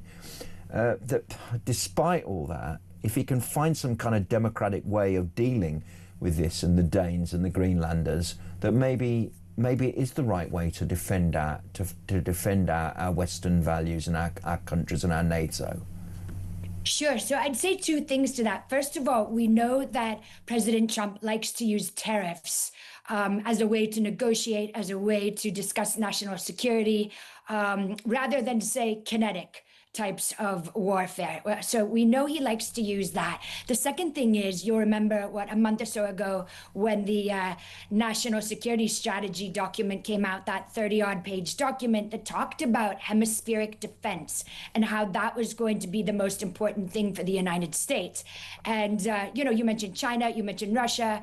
A lot of the way this the world is going to line up, I think, is going to be very different than this post-World War II rules-based order that's been in existence for 40 or 50 years. And I think it's these growing pains that people, especially Europeans and people in the UK, are getting used to. But no, I think what Trump is trying to do here, same thing he tried to do to Germany back in 2018, 2019, when he was telling them they needed to become more energy dependent. It's a little bit of tough love for our allies. Well, so in the introduction, I said how Giorgia Meloni, the Italian Prime Minister, said she told Trump the tariffs are a mistake. And Meloni has the ear of President Trump. There's no doubt about that. He is a fan of hers in terms of a similar political viewpoint. However, France wants the EU to use its trade bazooka. I'm not sure how that translates out of French, but this is what it is nevertheless. Against the tariffs, Macron will request the activation of the EU's anti-coercion instrument, un trade bazooka, in the event of new US tariffs, his entourage has said. In Le Monde, no less. The tool, never used before and dubbed the bloc's bazooka, allows the EU to retaliate against third countries that put economic pressure on its members to change their policies. And let's face it, any trade war between the European Union and America, there'll be only one winner of that. Even though the EU is a bloc which is quite powerful, has a bigger population than the United States, it will not be united, will it? Well, no, and look, Johnny, we don't want it to get to a trade war at all. So, again, I think these are negotiating tools. Right. Do I think he would put the tariffs on if things didn't go his way? Yes, absolutely. But again, look at the timing of all this. After the Canadian meeting and before Davos, hopefully Giorgia Meloni will be instrumental in discussing with other European leaders how important it is that they help come up with a solution. Indeed, they start paying for their own own security, which is something Trump's been talking about since his first term. And he certainly has the backing of the U.S. population, who, quite frankly, cannot continue to afford to pay for European defense. Now, there's only about 60,000 people in Greenland anyway, and it's this huge, massive landmass, and it's freezing cold. Has anyone asked the Greenlanders what they think? Would they rather be Danish? Would they rather be independent? Or would they rather be Yankee Doodles? I'd like to know what they think.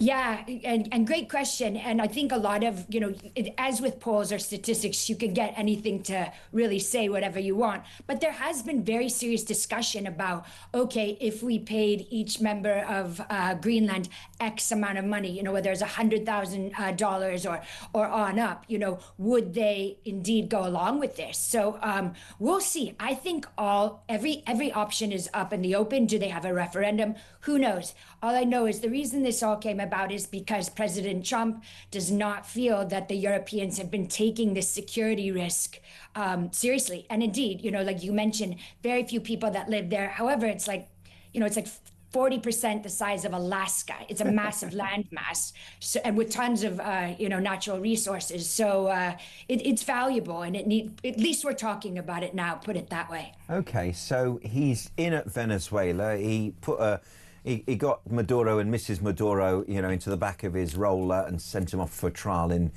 New York. So that's the oil sorted there. What's available in Greenland? Is it a massive resource of minerals or oil? What's going on in Greenland beneath the ice? That's a great question. I have not been there myself, so I won't pull up pictures on my phone to show you from my last vacation to Greenland. But my understanding is, something you'll hear about in so many discussions these days is the rare earth minerals, right, which we need to make all sorts of things. So it's definitely that. But again, going back to what we talked about a few minutes ago, it's also those shipping lanes. Yes. And my understanding is it's only the Russians and the United States that have these icebreakers that can actually go through there. So, it's a multitude of reasons for why that's so important. If you think about it, as you say, it's 40% of the size of Alaska, which is like about 60% the size of the United States in its total. We're talking about half the size of the United States of America. And if the population is only less than 60,000, there are thousands and thousands and thousands of square miles of land which has never had anything more than a moose set foot on it. There must be amazing stuff in them there hills. Well, like I said, I haven't been there, but yeah, there's got to be a lot of things in there. And again, it's location. So it is to be taken seriously. I don't think he's messing around with this. He's been talking about it, recently for the last 8 or 9 months. And again, I think he feels the Europeans who have talked for the last 3.5 years that Putin is going to, come marching through Europe at any moment. They don't seem to be taking the possibility of these Arctic lanes very seriously at this point. He is, the president is somebody, he likes to make a deal. He likes to do negotiation. They will all be together, I believe a lot of them, in Davos next week. So let's see what the Europeans come up with. A pleasure to have you on the show. Jennifer Ewing. Thanks for having me. Spokesperson for the Republicans overseas. What's your view on Greenland? Do you support President Trump's proactive view? Who's going to ask the Greenlanders? It can't be very difficult to organise a plebiscite of 60,000 people, can it? They all largely live in one big capital city. When I say big, it can't be that big, can it? And what would he do with Greenland? Would he populate it with lots of Americans? Would there be a Las Vegas or an Atlantic City? Would boxing go on there? Would there be a Greenland Bay Packers? The possibilities are absolutely endless, are they not? 0344 499 1000. Or do you think it continues to belong to the Danes? Where are you on democracy and stuff? Or actually, is he showing us how to deal with the Russians and the Chinese in those uncharted waters? Because we are under threat here in our international waters. Now, Britain does have territorial power over its waters around our islands, but they are increasingly coming under significant pressure from the Russians, aren't they? 0344 499 1000. Your calls and texts after this.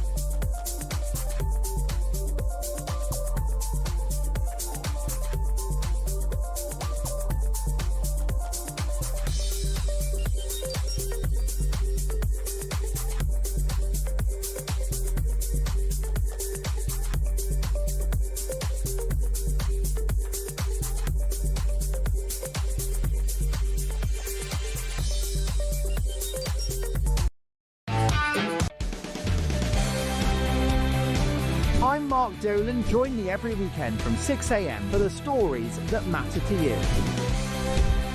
We talk politics, we talk news, we talk entertainment, we talk about everything that affects your life. There's only one place to start your weekend, the home of common sense. Talk Breakfast on Talk. 6 a.m. to 10 a.m. every Friday, Saturday and Sunday here on the home of common sense.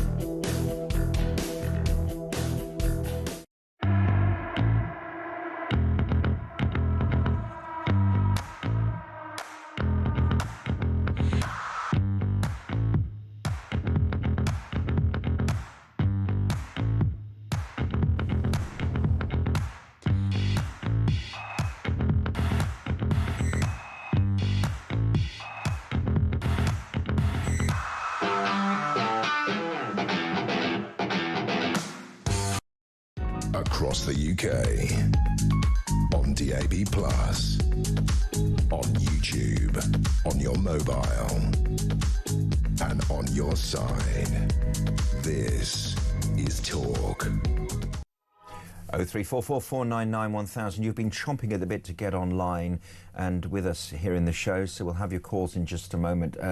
But Lisa has just made this important point on text. Hello, Lisa. Johnny, you're wanging on, she says. Is that rude? No, but it's not really rude. It's just about border level, isn't it? You're wanging on about the boats, but the country is flooded with legal migrants taking jobs, like, for example, in the NHS. We want it all stopped. I personally don't want anyone here if they don't want to work. Train our own. That's a very good point, Lisa. One of the grievances of the junior doctor strike that I learnt over Christmas is that the reason why they went on strike, one of the principal reasons was that they were training very hard and then they were finding their chances of getting proper employment within the National Health Service compromised by cheaper doctors from abroad. That can't be right, can it? We can't always have cheap labour coming in. 0344 499 1000. One of the pleasures of that particular number is that you can leave voice notes. So we're going to go straight to one of them from Paul, who wants to respond to the idea that if it quacks like a duck, it is a duck. This is Lisa Nandy from this morning on Trevor Phillips's show. When she was asked directly whether she thought Reform was a fascist government, she replied, well, I don't like using words like that, but it is a bit of a duck situation. So here is Paul on that. Good morning, Johnny. Paul up in Hartlepool. Priceless, that statement, if it walks like a duck and quacks like a duck, etc., etc., from Lisa Nandy. This is a government that is denying people the right to vote, has done 13 U-turns and has nobody that has any experience of private industry except maybe 2 of them. So I would say if it walks like a duck and quacks like a duck, it's probably a communist government, and that's what we've got now, a government that denies people the right to vote. Good morning. Good morning to you, Paul. That's absolutely right. The idea that a government can suspend the idea of your democratic franchise is an enormous scandal, and it's a tactical one because obviously Labour, we believe that they would lose their right to vote, and it means that some councillors might end up 7 years in power. It just cannot be right, can it? Ian wanted to respond to Maxwell, who was on the show earlier on, Tory commentator. Ian. Hi, Johnny. It's Ian from East Grinstead. Once again, your conservative commentator is talking all the usual talk that they've talked for the last 14 years. Proof is in the pudding, as they say. They've never followed out any of their promises. They're a busted flush of a party. It's unfortunate, but they've sold the right wing down. And actually, the Conservatives have left the right wing voters of this country, not the other way around. Reform are, in effect, full of Tory policies. But the Tories, unfortunately, are more Lib Dems. And that's the fact. It doesn't matter what they say now. 14 years of lies. It's not going to wash with the public. I do wonder whether the current Tory leadership might have moved a little bit more right. Obviously, they are less populist than reform. Nick Timothy, the new Justice Secretary on the shadow variety, said that I won't have my country talked down and being called broken. And the same goes for Kemi Badenoch. She also said, look, one of the differences between us is that we believe in our country and we don't want to keep on saying that it's all broken and everything. So, you know, I understand what you're saying about, you know, the uni party, that Labour and the Tories are, you know, the same old, and they don't carry through their promises, and that reform is the only way forward. Time will tell. We are still a very, very long way from a general election, still 3 years away. Now, one of the concerns is that these guys on the right who are now independents, Rupert Lowe and Ben Habib, are going to split the vote. So here is Martin on that subject. Good afternoon, Martin. Hi, Johnny. I think Rupert and Ben, all they're going to do is split the vote. I've said this from the start. They need to be all on the same page, because if the vote gets split across multiple parties, then, you know, we're going to end up with Labour again, or Lib Dems, or God knows what, Greens. I commend them for what they're doing. But what I would say is keep your powder dry for the next election. No, not the next election, the election after the next election. When we've actually got a right party in power, because you're going to split the vote and it's going to backfire on everybody, and everybody's going to lose all faith in all politics, and it's going to be a disaster. So I really urge them to, you know, get their heads together and at least be on the same page.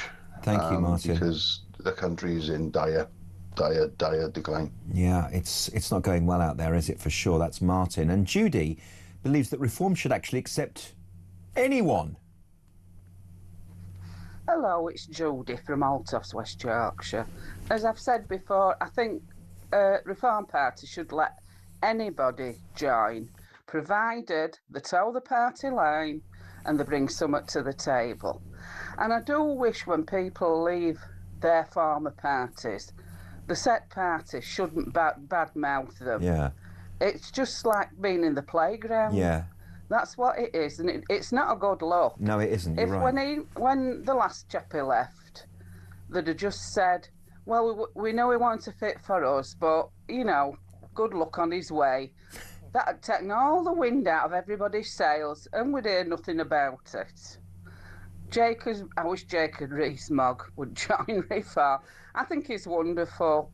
He's a gentleman, he's a man of faith, and I feel he would be very well received. Thank you. Pleasure, Judy. Really nice. I do agree with you about Jacob Rees-Mogg. I mean, he's someone who is quite loved by the everyday British person, and even though he's a top, I don't think that makes any difference. I think we have a society which respects people who are common sense people wherever they come from.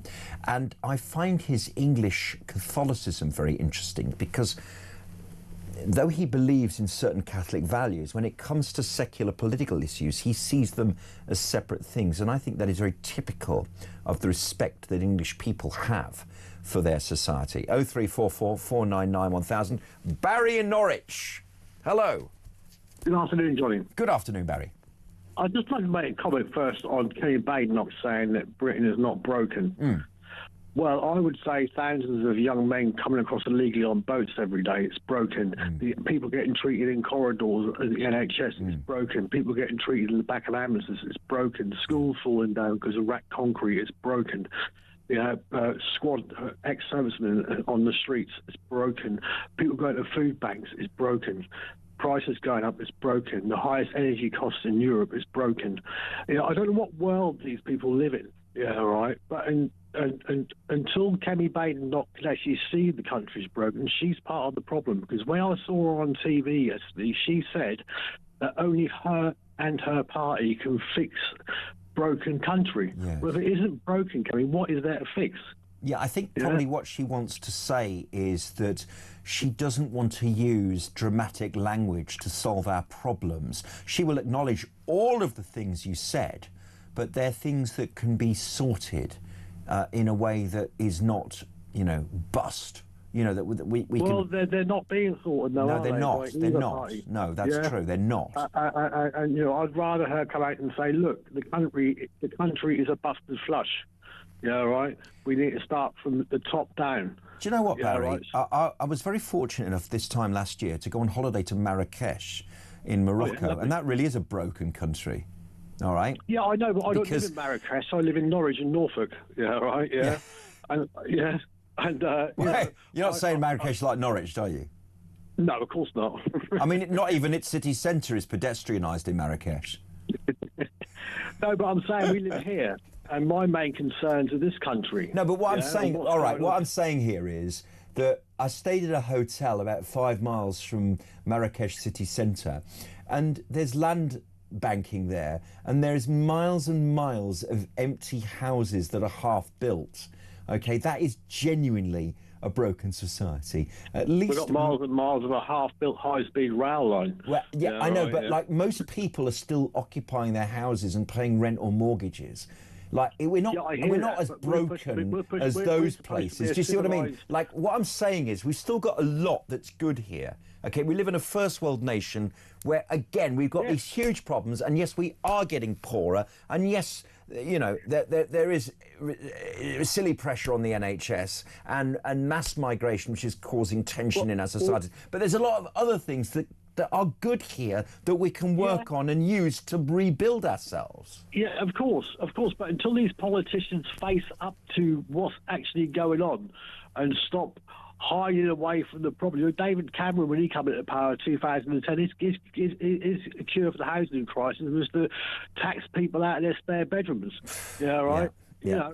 You know, this, you know, the country. I love this country. I was born here. I love it. Yeah, right. But it's been hammered. Hollowed out. I mean, I sympathise with you, Barry, and I mean, I see it in the streets where I am, where there's pandering to poverty, and they're not empowering people to shouldn't build be their going to lives. food I can banks. see it myself. People shouldn't be going to food banks in this country. It's a disgrace. Right. Yeah. Barry, thank you very much. Thank you. You've reflected what a lot of people think on the show. I'm very, very grateful for the consensus we're arriving at on the show. Michael from Birmingham's on the line. Michael, welcome. Yeah, thanks very much. I'm going to pick up on the last point you made, which wasn't my real point. Go on. This isn't a race to the bottom. No. So just because there's other countries worse than ours doesn't mean to say that our country isn't broken. No. I'm not saying. I'm just saying I've been to worse places, and we're a first world nation, and we can fix things based upon what we have without calling it broken. We've got to have a bit of faith, is what I'm trying to say. No, sorry, I fundamentally disagree. Right. This country is in a much worse state than it was when I was growing up in the 80s and 90s. Yeah, It's gone it is, backwards. no doubt. But what my main point was going to be, this idea about, the doctors not getting jobs and people, I have my arguments with my daughters who are real liberals and really frustrate me. Why can't there just be a very, very simple law, which a lot of other countries have, that you have to give any job to a British worker first? Yeah. And you have to prove that you've tried to recruit a British worker, and if you can't, then you can go abroad. And the same goes for housing, the same goes for goodness knows what. What is so wrong with that? Yeah, I mean, I totally agree with you. And that's actually one of the big gripes of the junior doctors' strike. And they're not being greedy, just chasing after money, although that was part of it. It was also about the fact that they're doing all this training, and then they're good doctors of a certain age, and they're being busted by people who bust in from you-know-where to all sorts of other places and getting on the cheap, which is totally wrong. I mean, I've worked a lot in the public sector as a full-time employee, as a contractor. Yes. And more latterly.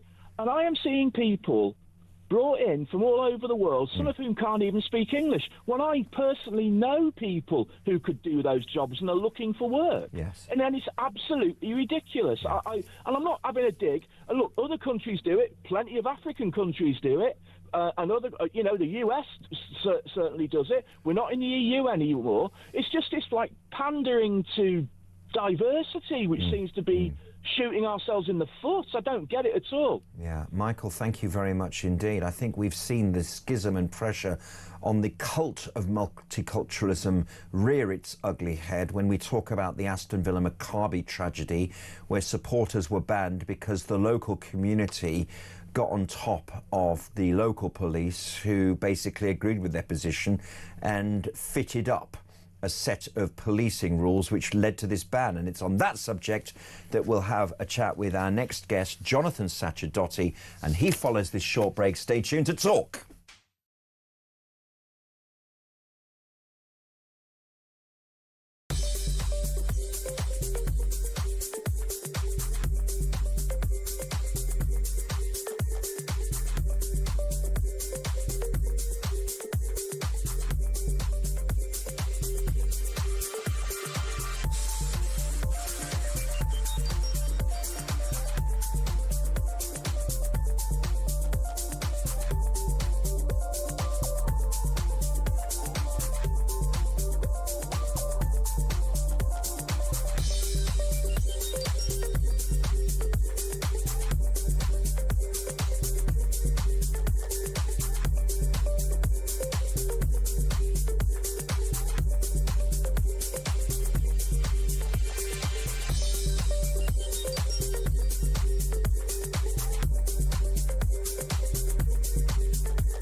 Across the UK, on DAB+, on YouTube, on your mobile, and on your side. This is Talk.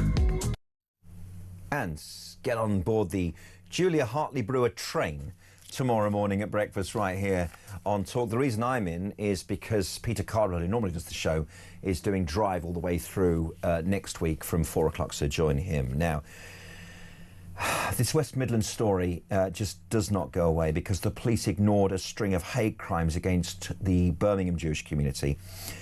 It's institutionally anti-Semitic, in a quote, and has repeatedly dismissed alleged hate crimes against Jews in Birmingham, a whistleblower has claimed. A dossier obtained by The Telegraph, including internal emails and police crime logs, appears to show that the local police disregarded complaints about alleged anti-Semitism and extremism raised by members of the Jewish community, including by a former police volunteer who claims she was dismissed by the force after raising those concerns. And our next guest has also just put out one of his videos on YouTube about this succession of microaggressions and rather serious, deathly aggressions right across the world, saying things like, well, it's not a problem, is it? But they are a problem, and they're going on and on and on. And in doing so, and by putting all these problems together, Jonathan Sacerdotti is showing that we have a very serious problem in the Western world. A very good morning to you, Jonathan. Morning, Johnny. Good to be with you. Good to be with you. Listen, it was a very, very good video, and we'll just talk about that in a moment. But let's talk about the West Midlands Police here.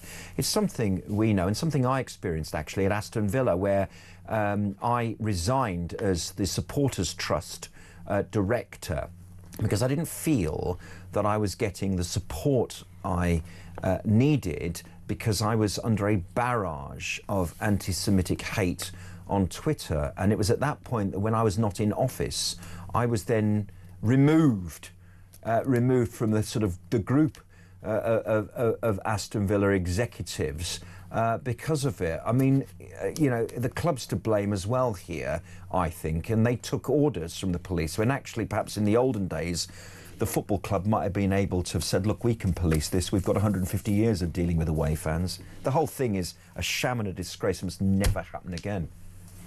Well, that's right. That Aston Villa incident, you know, it was shocking, and it's unfolded so slowly. West Midlands Police banned Israeli fans from attending that Europa League match where Maccabi Tel Aviv and Aston Villa were meant to play, and they justified it using intelligence that was later found to be inaccurate and kind of made up with this weird AI excuse.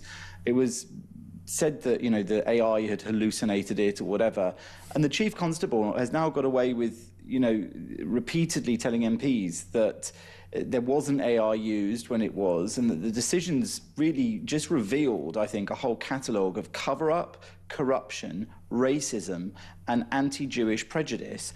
And now it's all apparently dealt with not even a resignation, but a retirement. It's a sort of, you know, honourable pat on the back, gold carriage clock and pension.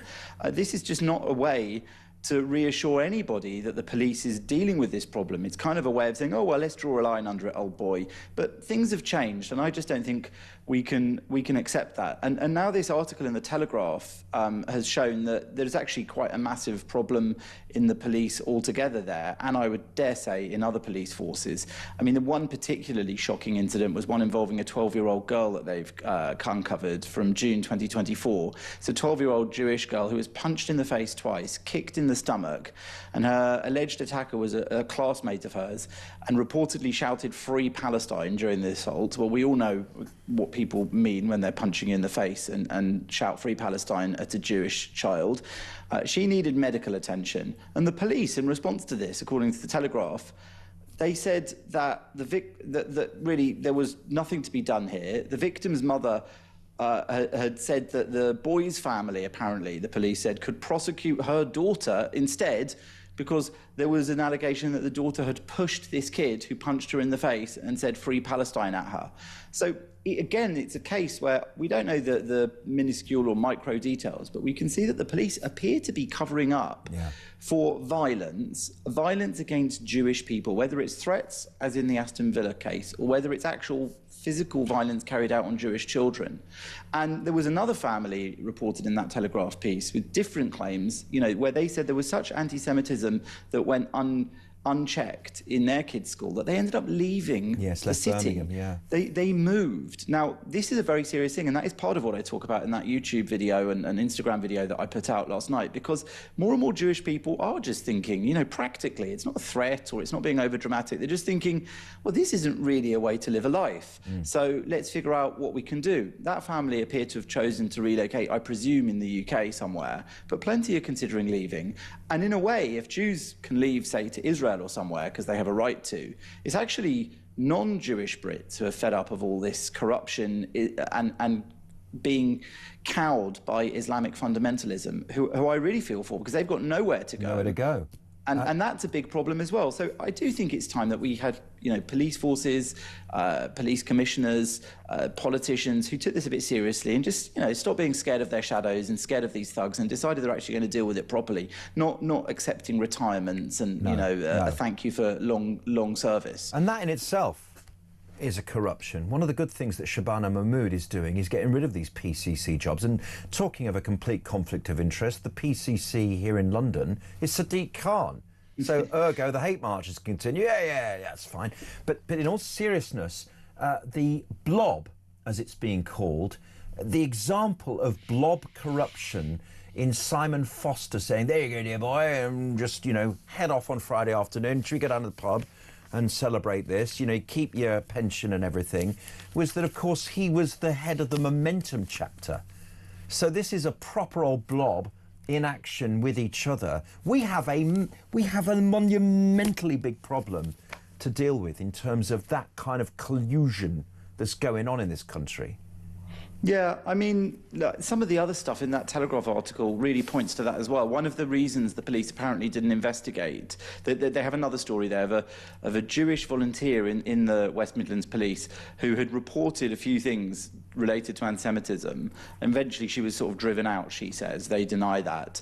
But she said, for example, that she reported this anti-Israel, supposedly pro-Palestine march where there were anti-Semitic and violent slogans being used, including some weird, revolutionary communist newspaper saying that the attacks on October the 7th by the Palestinians, those bloodthirsty attacks that killed, raped and kidnapped hundreds, that they were justified and that was acceptable. So effectively support for Hamas, a proscribed terrorist group, and also just generally, morally, support for bloodthirsty, Jew-killing, genocidal Islamic Palestinians.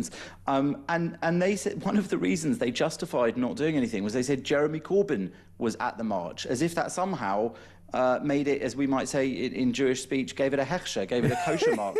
He was, well, it can't be a problem because Jeremy Corbyn was there. Jeremy Corbyn, the politician who, led the Labour Party under his leadership into an investigation by the Equalities and Human Rights Act, which found that the Labour Party was institutionally anti-Semitic under him. I mean, it's It would be laughable if it weren't so tragic. Yeah, I'm just laughing at your description. I'm horrified, of course. No, well, we all are. And the thing is, it is comic. It's comic in its incompetence, in its evil, in its brutality towards Jews and ordinary British people who've had enough of this stuff. Yeah. But so many people have had enough of it. And I'm afraid to say that if they don't deal with it, I can't see how it will get better, or how we will, all of us, survive the kind of horrors that are going to unfold if responsible actors don't try and deal with this, because then less responsible actors are going to try and take things into their own hands, and that is equally terrifying. Yeah. Jonathan, we've lived here all our lives, and one thing Britain used to be about was a sense of fair play and tolerance, and we seem to have been subsumed by this sort of institutionalised revolution of all our instruments of power, be they at local or national government, being invaded by people of bad will. And I remember seeing on X, as it was called Twitter in those days, a hard left person, and it really alerted me, and it said organise, organise, organise, and it was about the left going after institutions and taking them over. Jonathan, what's happened and when did this start?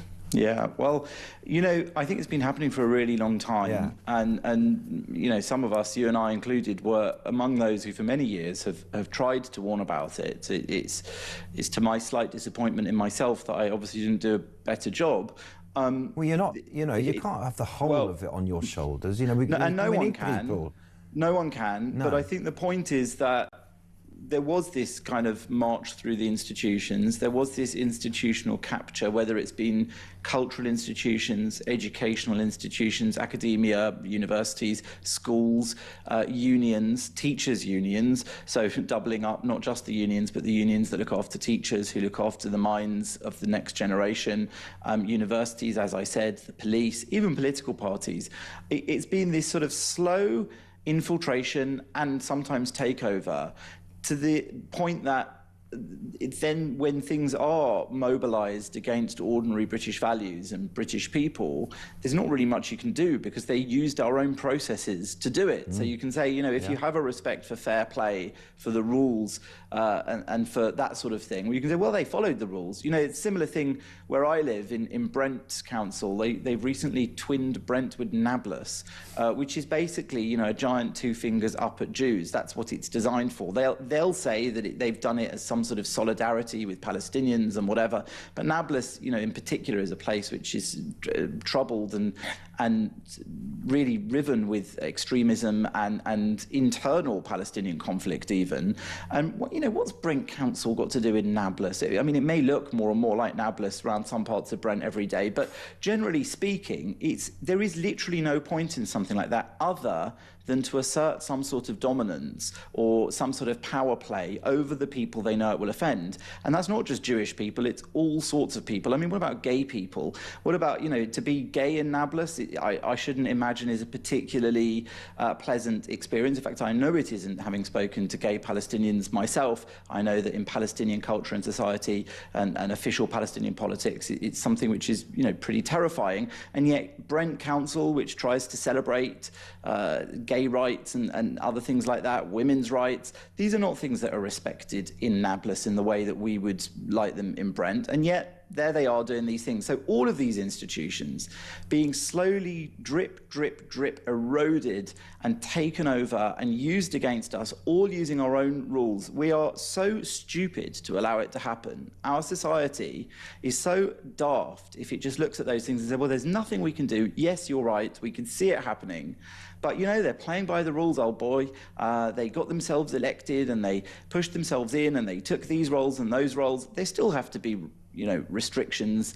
There still have to be safeguards. And sometimes I think it's very important that the majority is protected against the minority. When the minority is set on doing things which are deliberately eroding our culture, our safety, our very sense of identity, I think it's just essential that we make sure that can't happen and that we do stand up and fight back against it. And I think that fight starts with ordinary people, actually, regular people, non-politicians, non-journalists. Our dear listener and viewer, Jonathan. Yeah, just standing up and saying it. And I think often they're shamed. People will stop them saying it because they'll say you're racist or you're right-wing or shock horror or far-right. But actually, I think more people today are just, shrugging their shoulders and say, well, call me that if you like. Yeah, don't worry about being called racist anymore. Consider the person that branded you that and take it as a badge of honour.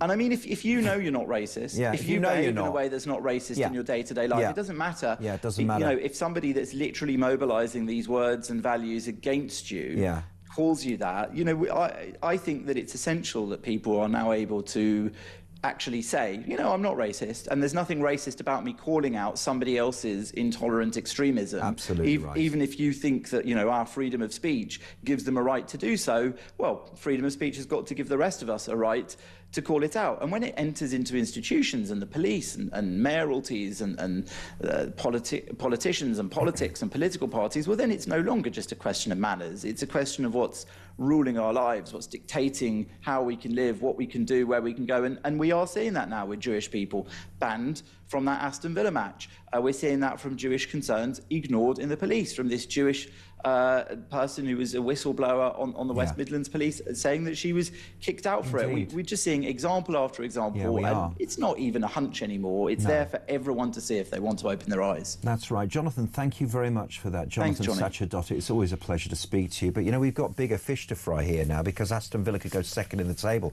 And, we've been talking about Maccabi, but now the serious business of Villa winning the Premier League this season has to continue. And in just Sam Sports Stevens joins us to preview an afternoon of the Premier League. Stay tuned.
This is the Political Asylum, current affairs, international news, letting criminals off while sending... Oi! Oi! You shut up! I'm trying to record something. Stand by for 3 powerhouse hours of breaking news, challenging views. I don't give a flying damn about international law. I think people will viscerally reject this. We're with you every weekday night, Monday to Friday, 7 until 10 p.m, right here on Talk.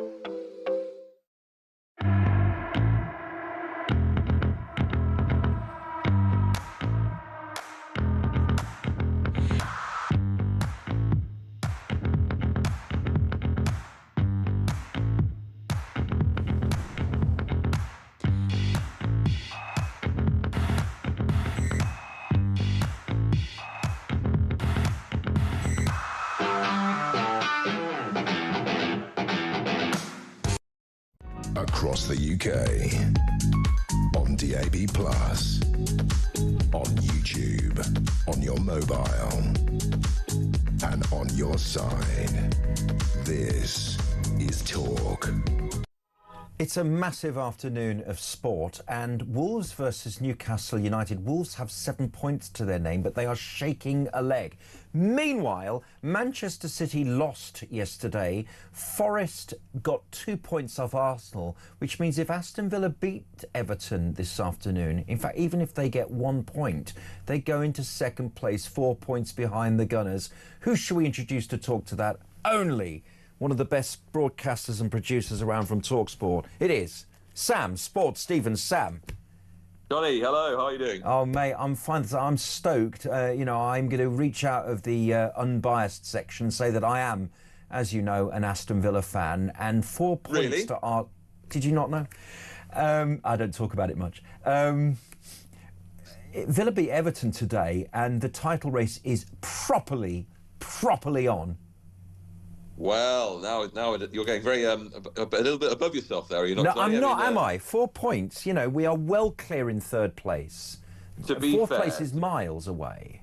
To be fair, if there is going to be a title contender at the moment behind Arsenal, then it looks most likely that it might be the Villa, because Manchester City throwing it away after yesterday. They lost to Manchester They Derby. keep losing, City. They keep drawing. They drop points. Keep losing, no question about that. Liverpool nowhere to be seen. And Pep Guardiola brought off Erling Haaland. He took him off. So no one is immune. It's not going well at City, is it? It isn't. And I don't think anyone at the start of the season would have said that Villa would have been the likely contenders, but they are by far the most consistent team behind Arsenal at the moment. And Arsenal, as you said, dropped points at Forest. So why not? Unai Emery, as we know, is a managerial genius. He's done an absolutely unbelievable job. And Villa, the table doesn't lie, Johnny. If you go second in the table after the game against Everton today, which is every chance as possible, the Jack Grealish derby, of course, then who knows? Who knows? It looks still likely that it'll be Arsenal to lose, doesn't it? Because they're still seemingly the strongest team. Yes, they still have the best squad. But there's always that chance of 10 years since Leicester, of course. Yes. 10 years, it's time for another Midlands team to win the title again. It's overdue. Now, Oliver Glasner was almost in tears last night, saying that Steve Parish and crew had deserted him and sold Mark Gahey above his head with, a few hours' notice ahead of their loss at Sunderland. And effectively, he looked to be sacked before he leaves at the end of the season. It was one of those Ruben Amorim-style rants, which will probably lead to him leaving the club probably today or tomorrow. What do you reckon to that? Truly extraordinary. Yeah. And after the season that Palace had last year, which arguably goes down as one of the greatest seasons in their history, if not the greatest, they'd probably say so, winning the FA Cup for the first time, they qualified for Europe. Every chance they could still win a European trophy this year, albeit not the one they originally qualified for because of some financial and off-field issues. But even so, they've got a chance of winning the Conference League this season. And yet now their manager has effectively kind of come and completely and utterly called out the board for not backing him, saying they're not producing or providing the players that he's looking for after selling, as you say, Mark Gahey now going to Manchester City. They sold Eberechi Eze at the start of the season to Arsenal, and he feels he's not been backed. But usually in that situation, the manager would just keep quiet, and he would probably just try and toe the line. Oliver Glasner, not so much. He's going down swinging by the looks of it. However, the current thought is that he probably won't get sacked today, and they might try and hang on to him until the end of the season, which is when he originally said he was going to leave on Friday, which apparently also took the club by surprise. So lots of surprise and cloak and dagger at Palace, but it seems like that, unfortunately, is a relationship that's going to be soured after providing them with probably the best season in their history. I think it's broken down. I mean, there's an awful lot of the season to go, and I can't imagine for one moment Glasner will be in office for the next 15, 20 games. I mean... You'd be surprised, wouldn't you? Really? Do you think so? I mean, Mateta's leaving as well. Yeah. I mean, really, they've got nothing left of the kind of great team that won it, the backbone, if you like, of the team. That's it, and it looked like when they were doing so well last year, it looked like that team might be together for a little while. But of course, the trouble is with clubs like Palace, for the so-called smaller size, I mean that no way disrespectfully, is that they do tend to get pillaged for their best players. Yes. And that's unfortunately happened to Palace. As soon as that happens, unfortunately, it's only a matter of time until things even themselves out a little bit. So hard times to be a Palace fan at the moment after such a great highs of last year. Indeed. Now, Sam, we've got Wolves, who are on 7 points, which is approximately more than double than they had when Rob Edwards took charge. They're playing Newcastle today. Newcastle is still chasing that coveted fourth Champions League place, which of course is up for grabs with United and with Chelsea and Liverpool, etc. But Wolves, I listened to Rob Edwards and he says it's a better place to go to work, even though, we're surefire relegation candidates now.